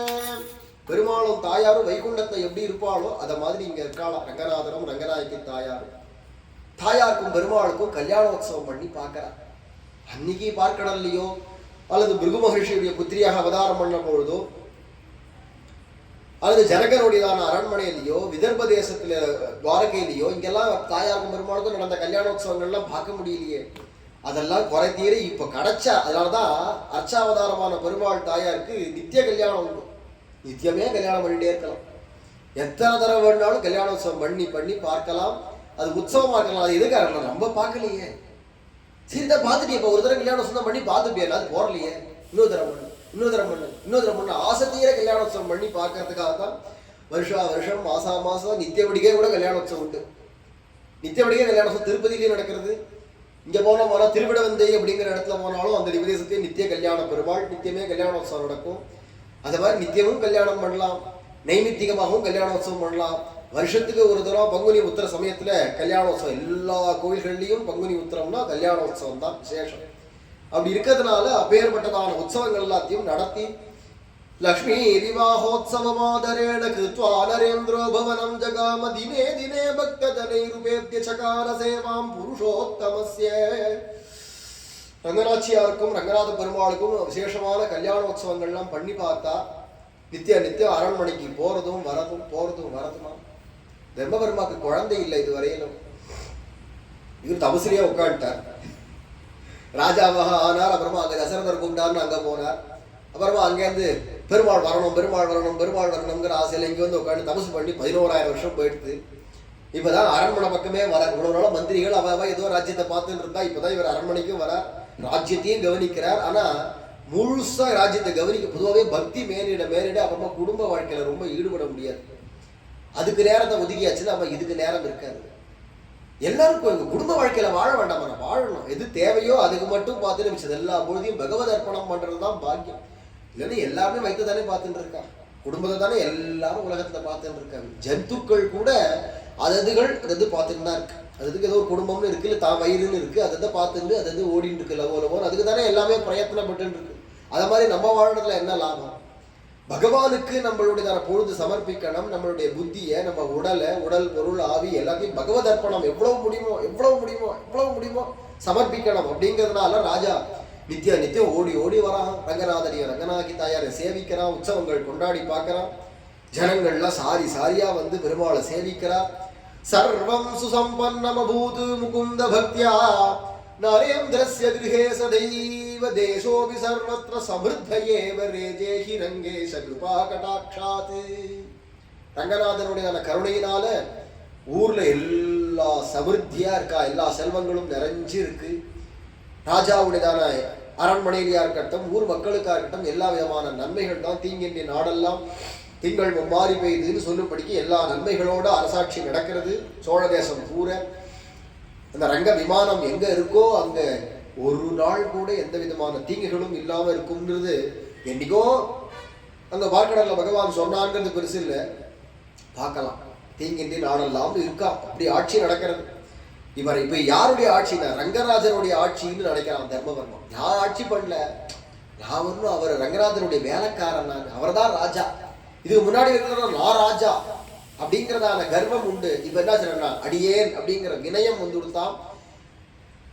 அங்கன்மா ஞாலத்து அரசர் அபிமான பங்கமாய் வந்து நின் பள்ளி கட்டிற்கீழே சங்கம் இருப்பார் போல் அந்த அபிமானங்கள்லாம் போய் திராவிடத்துல நான் ராஜாங்கிறது போய் இப்ப என்ன சொல்றா, ரங்கராஜன் தான் ராஜா.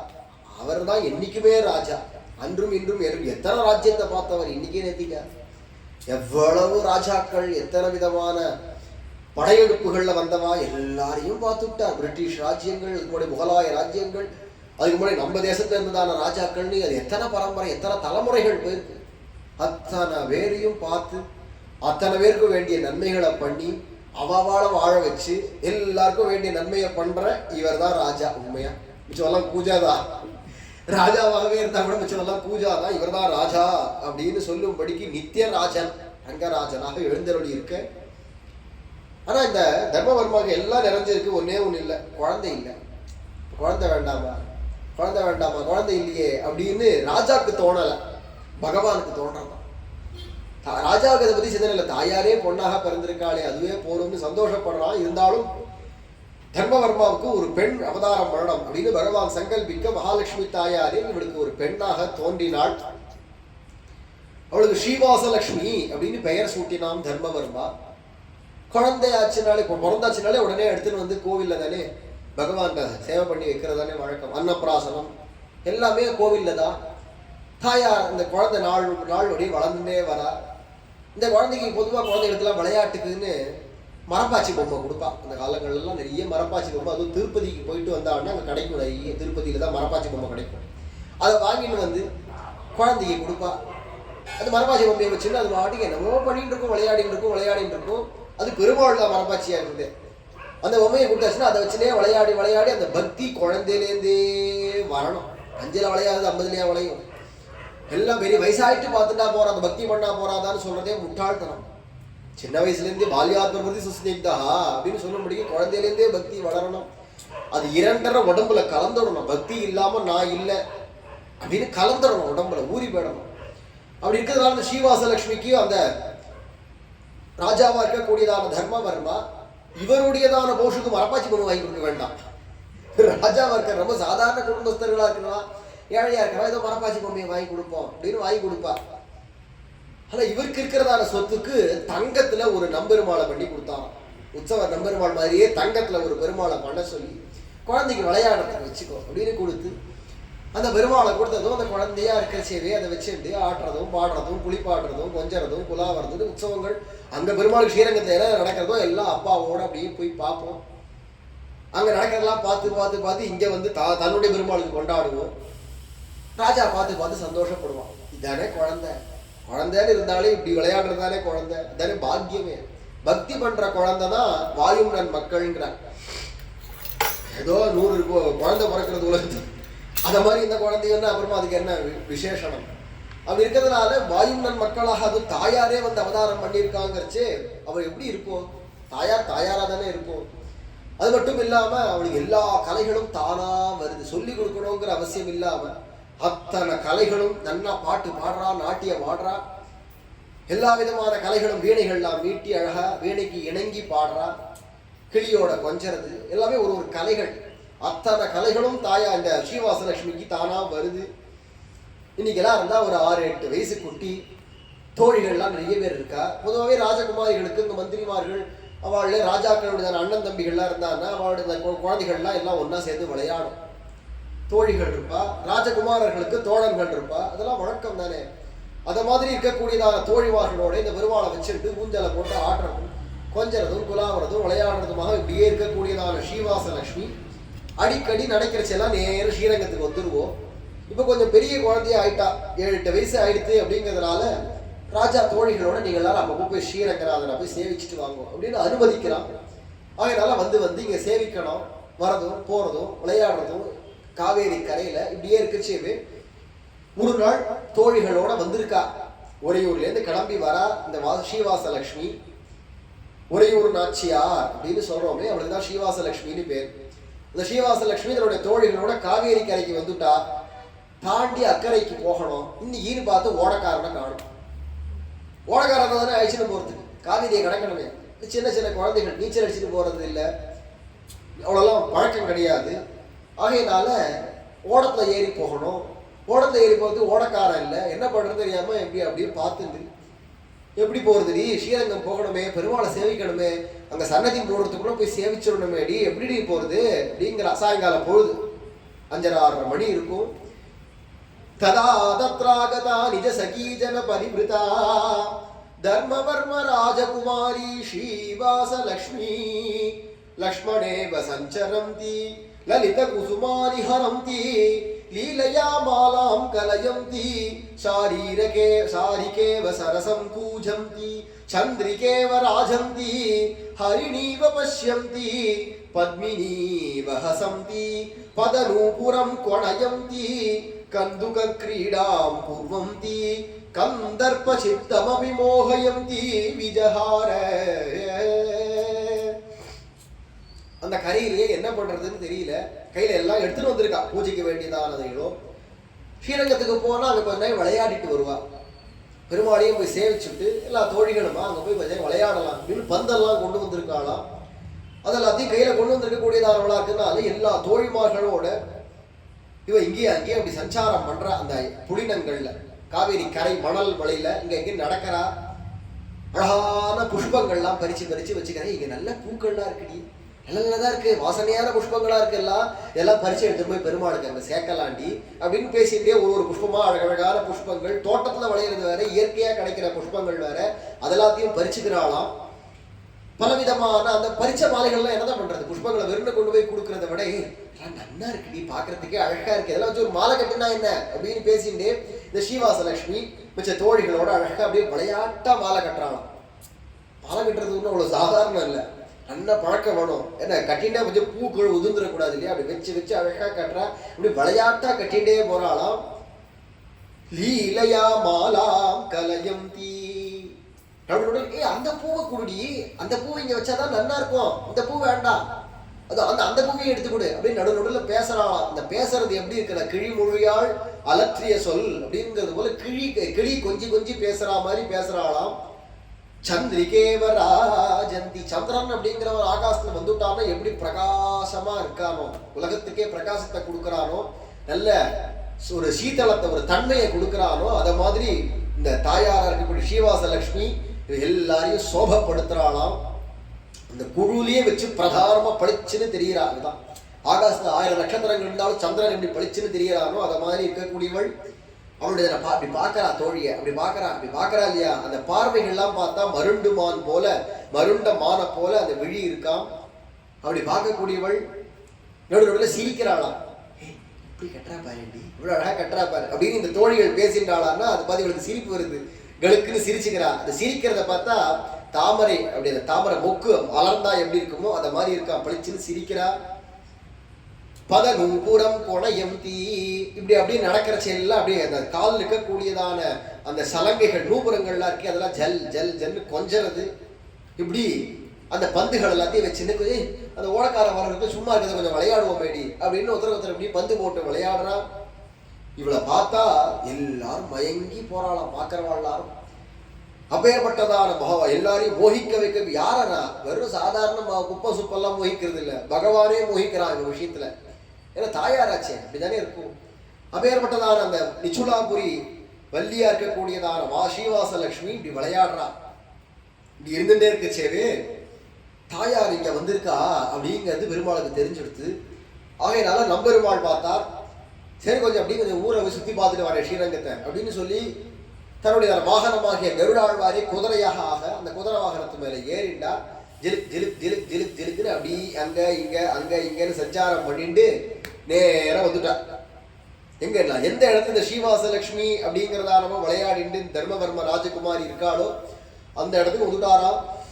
தத்ர எதிர்ச்சய ஆகதம் யதேச்சா விஹாரம் நூதன ஜலதர நீலகலேபரம் கனகாம்பரதரம் கங்கண கிங்கிணிஹார கேயூராதி விபூஷணம் மஞ்சுள பாஷணம் ஸ்வஜன போஷணம் மந்தஹாசாதி சுந்தரவதனம் குந்தரதனம் கஸ்தூரி திலகாங்கித லலாட்டம் கனக கிரீட்டம் குடில குந்தலம் மகர குண்டலம் ஸ்ரீரங்க பூபாலம் ததர்ஷ. அப்படியே விளையாடிட்டே இருக்கக்கூடிய அப்படி பட்டுன்னு பார்க்கறா. பார்த்தா யாரோ ஒருத்தர் வரா. கரடக் கரடக் கரடக் கரடக்கு சப்தம் கேட்கறது. என்ன சத்தம் அப்படின்னு திரும்பி பார்த்தா குதிரை வருது. யாரோ இங்க பாரு எங்க பாரு யாரோ குதிரையில வராடி அப்படின்னு அப்படி வெறிக்க பார்க்கறா. எதிர்ச்சையா திடீர்னு வந்து நிக்கிறார். ஆகதம் எதிர்ச்சையாகதம் யதேச்சா விஹாரம், தன் இஷ்டப்படி விளையாடக்கூடியவர் சுதந்திர புருஷன்.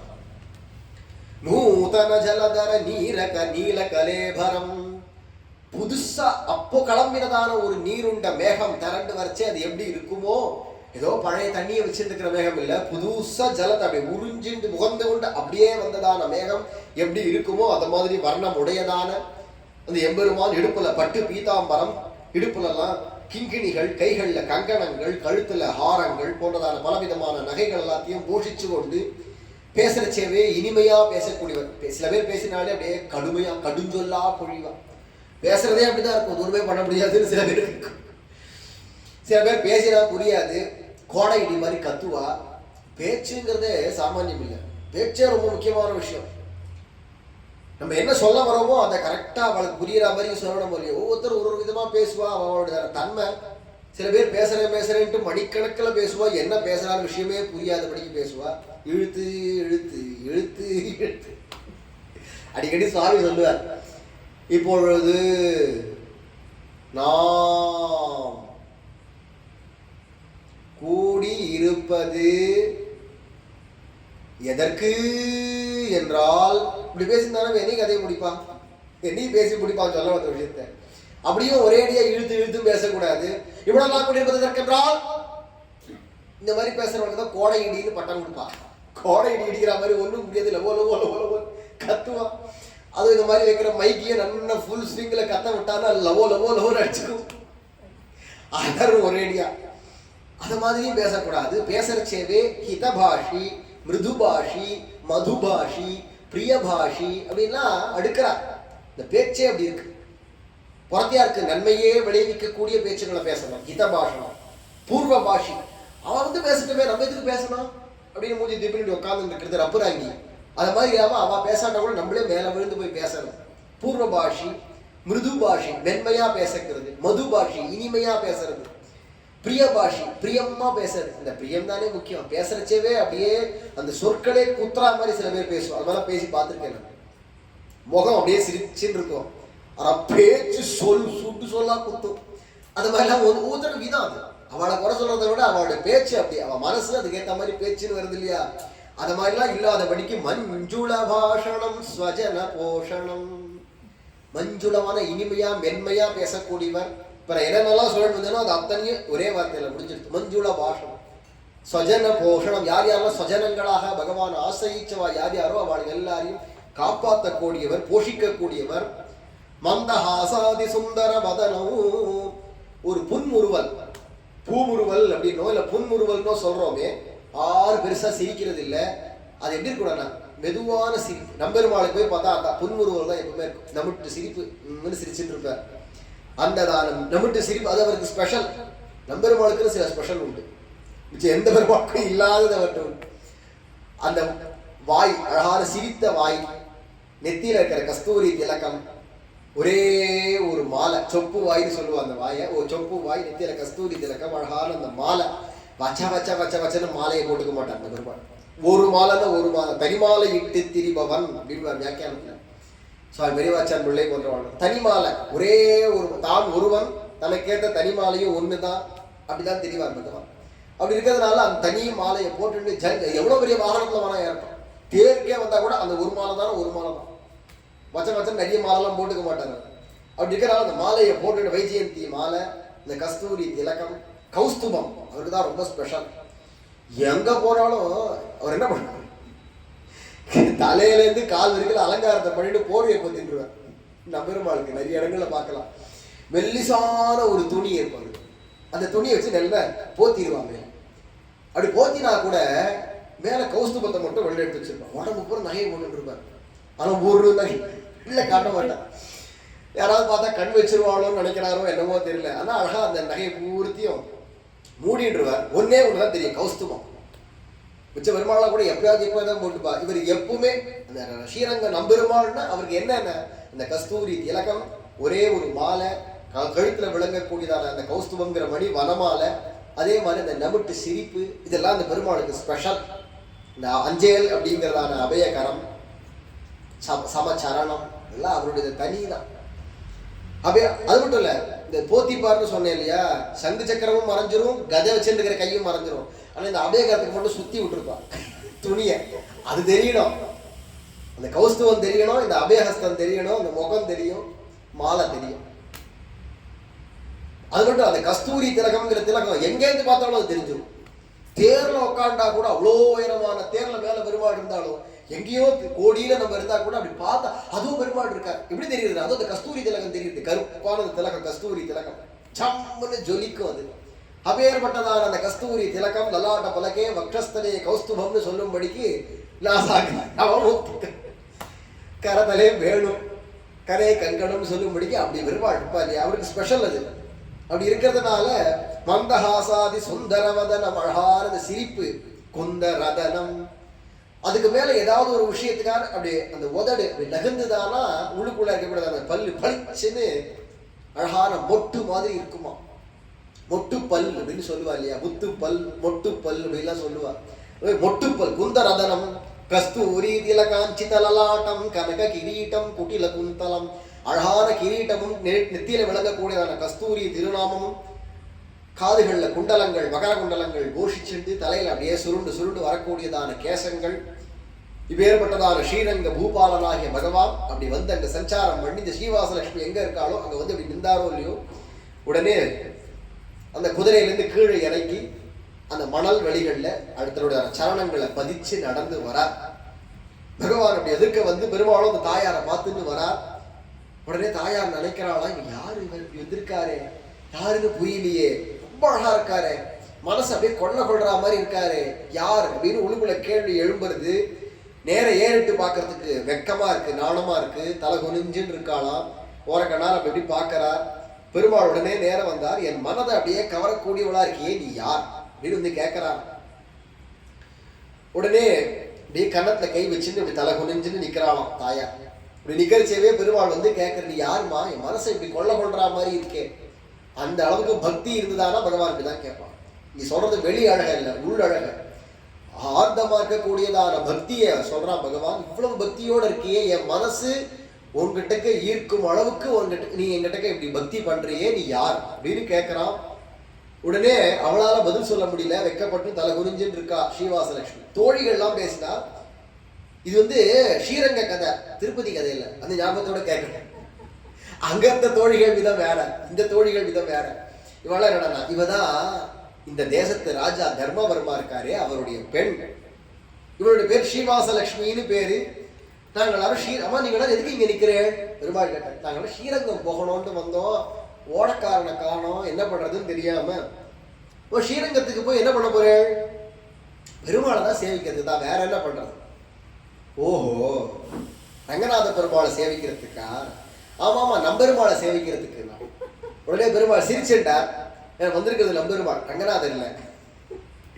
ரெண்டு பேரும் ஒரே ரூபம் தான், ரூபம் ஒன்னா இருந்தாலும் உள்ளுக்குள்ள வித்தியாசம், அந்தந்த விஷயங்கள் வித்தியாசமா இருக்கு. அதனால பகவான் என்ன நினைக்கிறான்னா, ஓ நம்ம ரங்கநாதனை பார்க்க வந்தேளோ அப்படின்னா, இல்ல இல்ல நம்பெருமாள், ஓஹோ என்னதான் பார்க்க வந்திருக்காளா அப்படின்னு நினைச்சுக்கிறான். உடனே அப்படி மெதுவா அப்படி திரும்பினா, அந்த குதிரை ரூபத்துல இருந்தாரே கருடாழ்வார், அவர் குதிரை ரூபத்தை விட்டுட்டு சாதாரணமா ஒருத்தரை போல, ஒரு சாதாரண ஒரு மனுஷனை போல ரூபத்தை ஜல்லுன்னு வந்து ஏற வந்து பேசுறார். அம்மா குழந்தைகளா, எந்த பெருமாளை பார்க்கணும்ட்டு இங்க உட்காந்து காத்துன்னு இருக்கேளோ, அந்த பெருமாள், அந்த நம்பெருமாள் தான் இங்க வந்து நிக்கிறார். ஏமாந்துராதீங்கோ, இவர் தான் அந்த நம்பெருமாள். இவருக்கு நீங்க தேடின்னு போய் அங்க போய் சேவிக்கணும்னு நினைச்ச பெருமாள் இங்க உங்களை தேடின்னு வந்திருக்கார். அப்படின்னு பிரம்மாதிகளுக்கெல்லாம் கூட கிடைக்காததான அவர்களுக்கும் வேண்டிய வரங்களை கொடுக்கக்கூடியதான நம்பெருமாள் இங்க வந்திருக்கார் அப்படின்னு சொல்லி அவரை பூஜிங்கோ. கிடைக்காத பாக்கியம் இங்கேயே பூஜிங்கோ. அங்க போய் பூஜை பண்ணா நீங்க எல்லாத்தையும் கொண்டு போய் கொடுக்கணும், அங்க அர்ச்சகால் பூஜை பண்ணணும், அதாங்க சந்நிதி முறை கிரமம். இங்க இப்ப என்ன ஆச்சுன்னா அந்த பகவான் இங்க கிளம்பி வந்திருக்கிறதுனால இப்ப நீங்களே நேரடியா பூஜை பண்ணலாம் பண்ணுங்கோ அப்படின்னு சொன்னதும் உடனே புரிஞ்சுட்டாளாம் வள்ளர். உடனே அவர் அந்த தாயார் வந்து அழகா தீர்த்தத்தெல்லாம் எடுத்து பாத பூஜைகள்லாம் பண்ணி பெருமாளுக்கு அழகா திருவடிகள் எல்லாம் சந்தன குங்குமங்கள்லாம் எட்டு எல்லாம் பண்றா.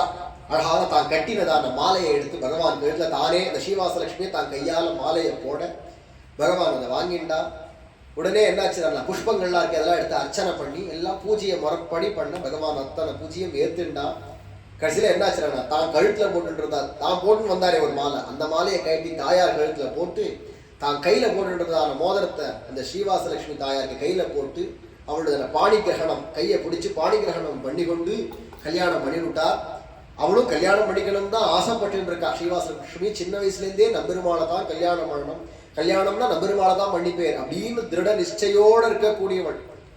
அர்ச்சாவதாரமான பெருமாளையே கல்யாணம் பண்ணிட்டு வாய்வாளார். ஸ்ரீவாசலட்சுமி ஆண்டாள் எல்லாரும் அர்ச்சாவதாரமான பெருமாளையே கல்யாணம் பண்ணிட்டுவா.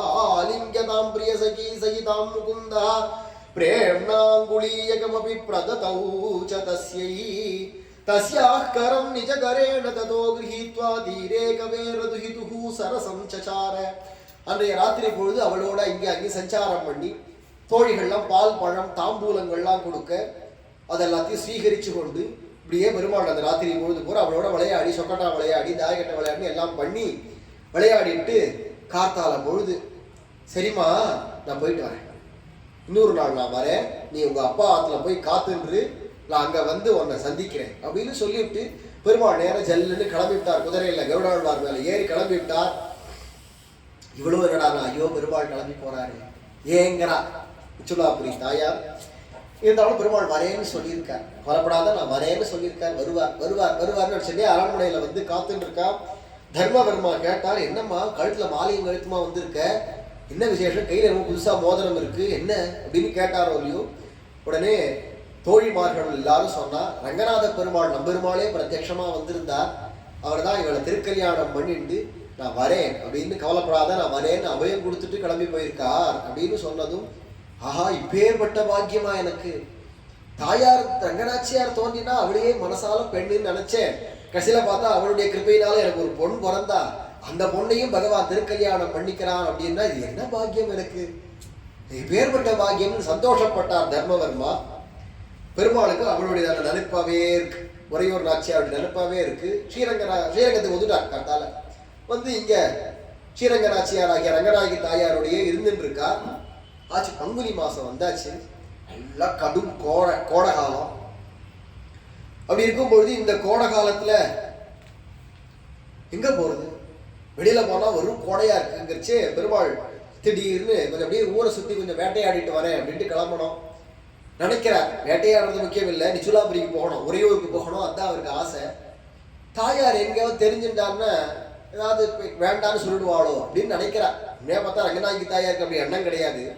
ஏதாவது ஒருத்தர் வந்து பகவானோட சேர்றேன், பகவானுக்கு ஆட்படுறேன், பக்தி பண்ண வரேன்னு வந்தா சேர்த்து விடக்கூடியவன் தான் தாயார்.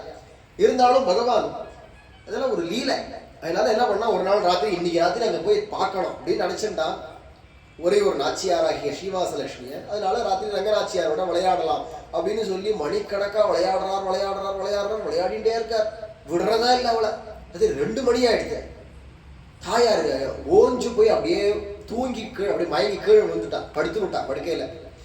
உடனே நல்லா தூங்கிட்டா, இனி எழுந்துக்க மாட்டா, எழுந்துக்கிறதுக்கு 8 மணி 9 மணி ஆகும்னு தெரிஞ்சதுக்கு அப்புறமா மெதுவா நாசுக்கா கிளம்பி தோழிமார்கள்லாம் கூட போயிட்டா. தாயாருடைய வேலையாக்க யாரெல்லாம் சேட்டிமார்கள்லாம் இருப்பாலும் எல்லாரும் கிளம்பி போயிட்டா.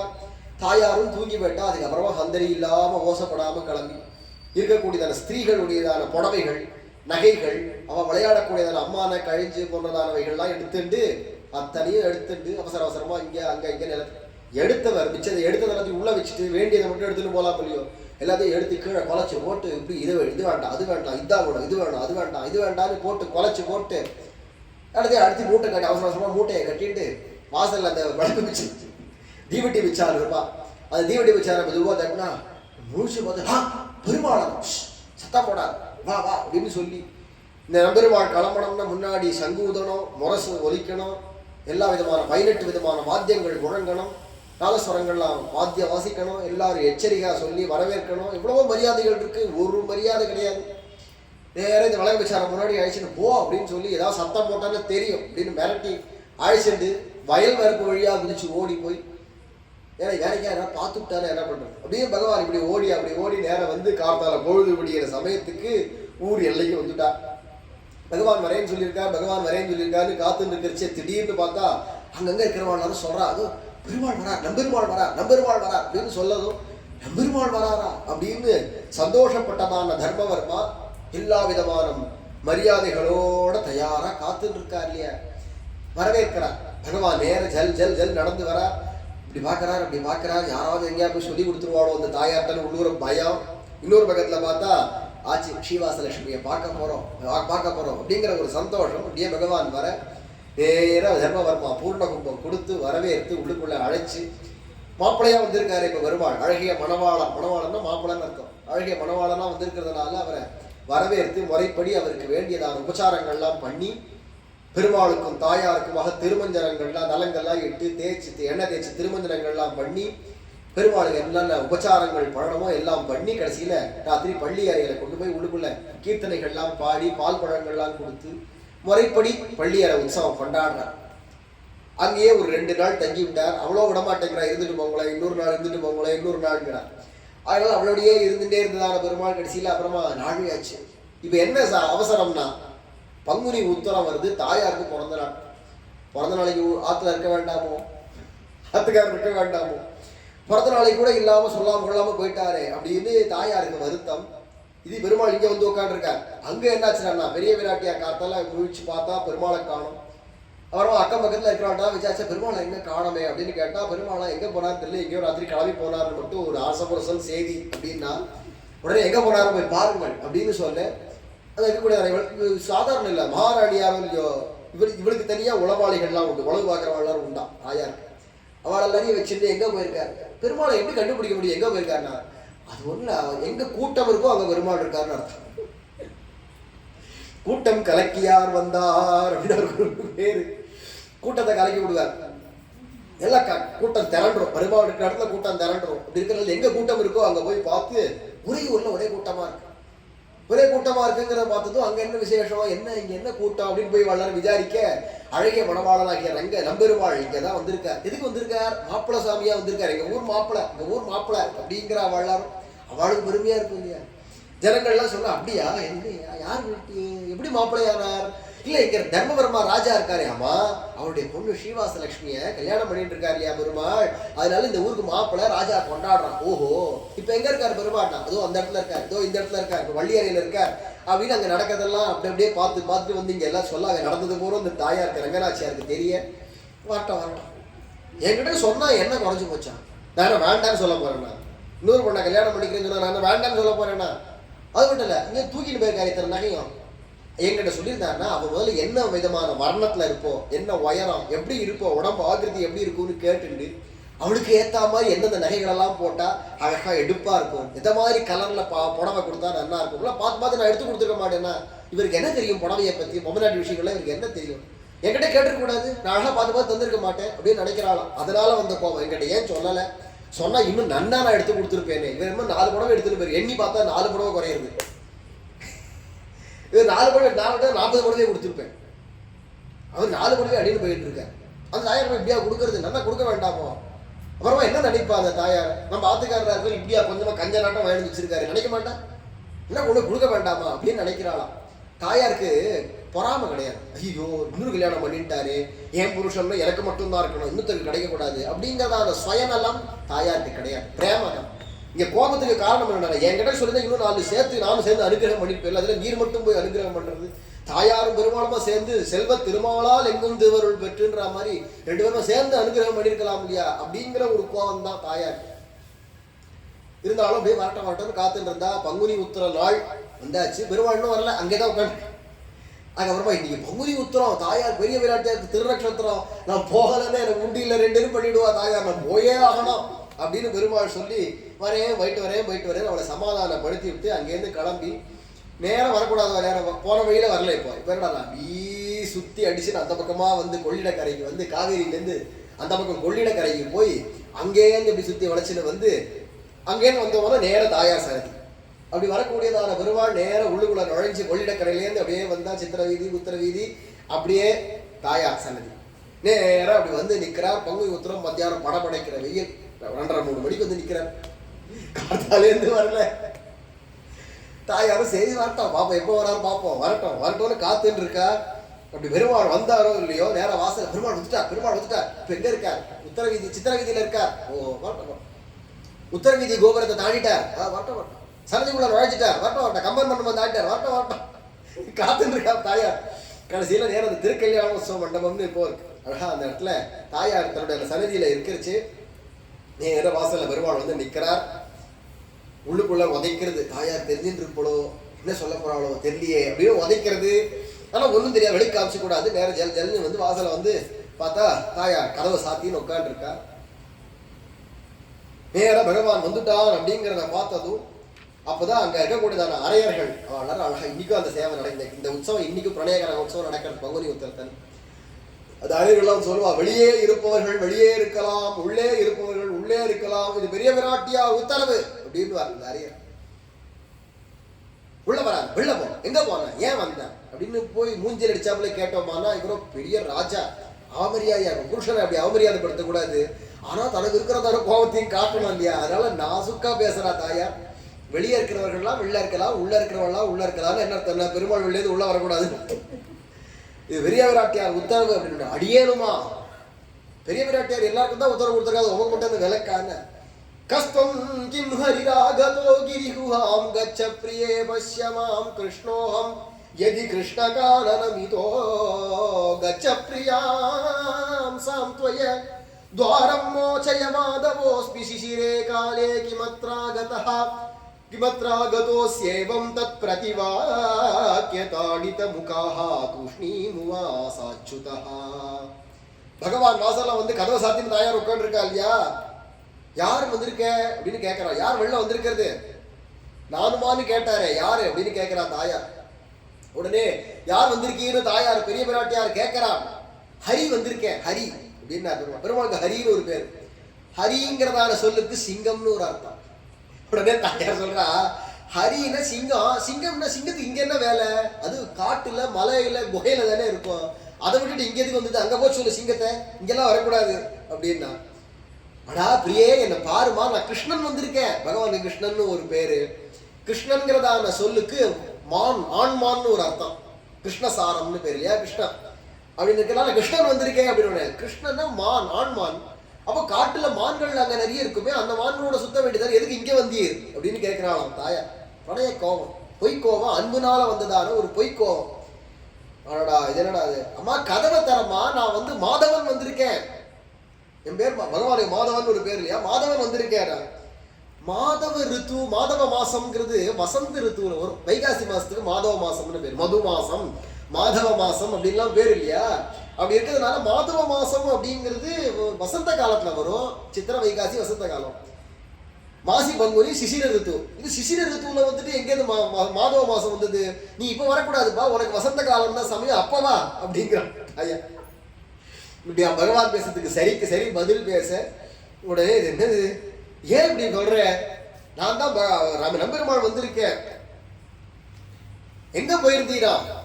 தாயார் கேட்ட. எங்க போனீர்? இல்ல ராஜா என்ன சாமானியமான எவ்வளவு காரியம் இருக்குன்னு தெரியுமா, போய் எங்க போய் வரி வசூல்லாம் பண்ண வேண்டியதெல்லாம் இருந்தது, அதுக்காக போயிருந்தேன். ஓஹோ, ஆமா வரி வசூல் போயிருந்தேன்னு சொல்றேன். ஏன் திருமணம் தாறுமாறுமா கோணானா இருக்கு, கோணாமனான்னு இருக்கேன்? ஏன் அப்படின்னா அழகான இவரோட திருமணம் கலைஞ்சு போயிருக்கு வெயில்ல, அதனால கோணாமனான்னு இருக்கேன். ஏன் அப்படின்னா திருப்பதி பெருமானோட திருநாமம் போல ஏன் கோணாமனான்னு இருக்குன்றான். ஏன் அந்த தெங்கலையும் இருக்காது வடகலையும் இருக்காது, பா மாதிரி இருக்கு இல்லையா. கோணாமனா இருப்பது ஏன் அப்படின்னா அது வெயில்ல படமடைக்கிற வெயில், பங்குனி வெயில்ல அலைஞ்சு திரிஞ்சு வர வேர்த்து விது கலைஞ்சு போச்சு. இதெல்லாம் ஒரு குத்தமா? பொம்மநாட்டுக்கு சந்தேகம்ங்கிறதே ஒரு பெரிய பிரச்சனை. எதுக்கு எடுத்தாலும் சந்தேகப்பட்டுட்டே இருப்பா அப்படின்னார் பெருமாள். சரி, கையில போட்டு இருந்த மோதிரத்தை எங்க காணோம், நேரம் பிடிச்சுட்டா. கையில பார்க்கலாம், மோதிரத்தை காணோம். மோதிரம் அங்க கொடுத்துட்டு உடனே அதுவா இந்த வர வழியில திருமங்கையாழ்வார்னு ஒரு கொள்ளன் இருக்கான், கொள்ளப்பட்ட தலைவர், ரொம்ப மோசம். அதை கயட்டு, இதை கயட்டு, இதை கொண்டா, அதை கொண்டான்னு போட்டு மிரட்டுன்னு மிரட்டினான். நான் பார்த்து இந்த மரப்பா இதெல்லாம் கயட்ட முடியாது, அதெல்லாம் முடியாது, இதெல்லாம் இது கஷ்டம், அது கஷ்டம்னு சொல்லி சமாளிச்சு இந்த மோதிரத்தை வச்சுக்கோன்னு கையில, அது ராஜ மோதிரம், முக்கியமான மோதிரத்தை கைட்டு அவருக்கு போட்டிருக்காரு. போட்டு அதை மட்டும் கடை திருடிட்டு போட்டேன். ஆமா, ஆவுன்னு திருமங்கையாழ்வார்த்தல்ல வழியை போடும்போது அவர் வா என்னைக்கோ ஒரு நாள் ஏதோ நகையை கொண்டான்னு திருடினான்ட்டு அவர் தள்ளியே வழியை போட்டு. அதெல்லாம் நான் நம்புறதா இல்லை. என்னம்மா இப்படி சொல்ற? நான் உண்மையை தான் சொல்றேன். இங்க உரியூருக்கு தானே போனீர், ஸ்ரீவாச லட்சுமியோட உரியூரா? அந்த உரையூரை நான் கண்ணால் கண்டதும் இல்லை, காதால் கேட்டதும் இல்லை. இப்படியே புழு. உடனே தாசன் அதெல்லாம் அப்படியே சொல்ல வேண்டாம், தெரியும், அங்கதான் இருந்து ஸ்ரீவாச லட்சுமியோட இருந்துட்டு வந்ததெல்லாம் எனக்கு நல்லா தெரியும். ஐயோ, அதுக்குள்ள தெரிஞ்சுட்டான் அப்படிங்கிறார் விடுப்புல. இந்த விஷயத்துல நான் சத்தியசபதம் பண்றேன், நல்ல பழுக்க காய்ச்சின இரும்புல கையை பிடிச்சி சத்தியசபதம் பண்றேன். கோடி சூரிய பிரகாசமான சக்கரத்தை கையை வச்சிருக்கிற உமக்கு இந்த இரும்பு சுட போறதா இல்ல விஷப்பாம்பு குடத்துல கையை விடுறேன், விஷப்பாம்பு ஆதிசேஷன் மேலேயே பள்ளி கொண்டிருக்கீர், உமக்கா விஷப்பாம்பு கொட்ட போறது இல்ல, எல்லா தேவர்களையும் சாட்சியா வச்சுட்டு நான் சத்தியசபதம் பண்றேன்னா தேவர்கள் எல்லாரும் இப்படின்னா இப்படி ஆட்ட போறா, இல்லைன்னா இப்படி ஆட்ட போறா, என்ன சொல்லிடுறோம் அதுக்கு ஏத்தாப்புல சொல்ல போறவா, இதெல்லாம் ஒரு விஷயமா? அதெல்லாம் நான் நம்பாதா இல்லை. வெளியில இருக்கிறோம், வெளியிலே இருக்கலாம், அங்கே அந்த ஈஸ்வராபுரிக்கே போம், உறையூருக்கே, அங்கேயே போய் தாயரை சௌக்கியப்படுத்தும் அப்படின்லாம் சொல்லு. பெருமாள் பிரசாம மௌனமா இருந்தார். அதுக்குள்ள நம்மாழ்வார் தான் உள்ள வந்து பராங்குஷ நாயக்கியாச்சு. அதனால அவர் வந்து தாயாட்டை சமாதானப்படுத்தி, அவர் லோக உபகாரனாக பல பேருக்கு அனுகிரகம் பண்ண வேண்டியவர்மா, அவர் அப்படி நிக்க வச்சு பேசுறது உச்சிதம் இல்லை. பல பக்தர்களுக்கு அவர் அனுகிரகம் பண்ணிதான் ஆகணும். அவரை போய் ஏன் பண்ண ஏன் போனாரு கேட்கறது நமக்கு அழகு இல்லை. அதெல்லாம் அவரை உள்ள கூப்பிட்டு வந்திருக்கிற சமயத்துல பிறந்த நாளைக்கு வந்திருக்காரு, அதுவும் கூப்பிட வேண்டாமா அப்படின்னு சமாதானப்படுத்த நம்ம ஐயா நம்மாழ்வார் சொல்றார் வாரும் அப்படின்னு சேர்த்துக்க. பிரணயகலக கிண்ணாம் பிரேயசீம் பிரேமபூர்வம் மதுர லலித வாக்கைஹி பிரீணயித்வா பிரியஸ்ச பரிஜன பரிபூஜ்யஹ பத்மயா பட்டராஜ்ஞா மணிமய வரமஞ்சே ரங்கராஜோ விராஜே. அழகான அந்த பெருமாள் உள்ளுக்குள்ள வரச்சே பார்க்கணுமே, அழகா அப்படியே நாடி கோணிண்டு அப்படியே தலை குறிஞ்சுன்னு வெக்கப்பட்டு வருவார் பெருமாள். அர்ச்சாவதாரமான பெருமாள் ரூபத்திலே இந்த அழகை பார்க்கலாம், முகபாவம் மாறுபடும். அப்படி பெருமாள் வர முன்னாடி தாயார் போவோம், பின்னாடி கொஞ்சம் தயங்கி பெருமாள் வருவார். அப்படியே நேரம் புறப்பட்டு அங்கே இருக்கக்கூடியதான பங்குனி உத்தர திருமண்டபத்தில் தாயாரும் பெருமாளுமாக எழுந்தருளி இருக்க அழகா அங்கே திருமஞ்சனங்கள்லாம் ஏகாந்தமாக கண்டருளி பெருமாளும் தாயாருமாக இந்த சேர்த்தி உற்சவத்தில் இருக்கக்கூடியதான உற்சவம். அது எப்பயோ நடந்தது, தர்மவர்மா காலத்தில் இது நடந்தது. அது குலசேகர ஆழ்வார் மற்பொரு தோளுடைய வாசுதேவா அப்படிங்கிறதான பாசுரத்துல பாட மங்களாசாசனம் பண்றார் அந்த உற்சவத்தை. அதை அவர் மங்களாசாசனம் பண்ணியிருக்காரு, எப்பயோ ஒரு தூரம் நடந்திருக்கு அப்படின்னாலும் அது அப்புறமா ஒரு வருஷமும் அதை நடத்தி அந்த உற்சவத்தை பார்க்கலாமேன்னு ஆசைப்பட்டு சுவாமி ராமானுஜர் தான் இந்த உற்சவத்தையே நடத்த ஆரம்பிச்சு அத்புதமான பிரணய கலகோத்சவம் இன்று பரியந்தம் நடக்கிறது. இப்படியாக அந்த தர்மவர்மாவன்றதான ராஜாவினுடையதான பெண்ணான ஸ்ரீவாச லட்சுமியை பகவான் திருக்கல்யாணம் பண்ணி கொண்டு அதுக்கப்புறமா தர்மவர்மாவுக்கு ஒரு ஆண் குழந்தையும் பிறந்து அந்த பரம்பரை அப்படியே மேலே தொடர்ந்து வரும்படிக்கு அவருக்கும் கடைசி வரைக்கும் கைங்கரிய பாக்கியங்களை கொடுத்து கடைசியில் வைகுண்டமாகிய பதத்தையும் பகவான் அனுகிரகிச்சார் என்று இப்பேற்பட்டதான தாயாருடையான திருக்கல்யாணம். மேலே நாளைக்கு சந்திரவம்சத்து ராஜாக்களுக்கெல்லாம் எப்படி அனுகிரகம் பண்ணாரோ பகவான், அந்த சரித்திரங்களெல்லாம் நாளைக்கு அனுபவிக்கலாம். ஜெய் ரங்கநாத பகவான் கி. ராமானுஜா ராமானுஜா ராமானுஜா ராமானுஜா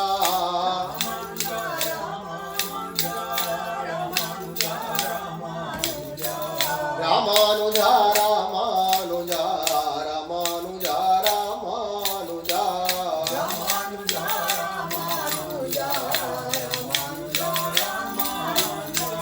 ராமானுஜா ராமானுஜா ராமானுஜா ராமானுஜா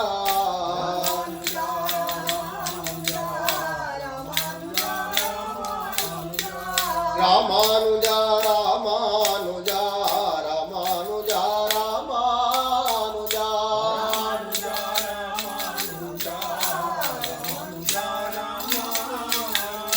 சுவாமி ராமா आचार्य भगवान की जय। बोलो गोमटम स्वामी की जय।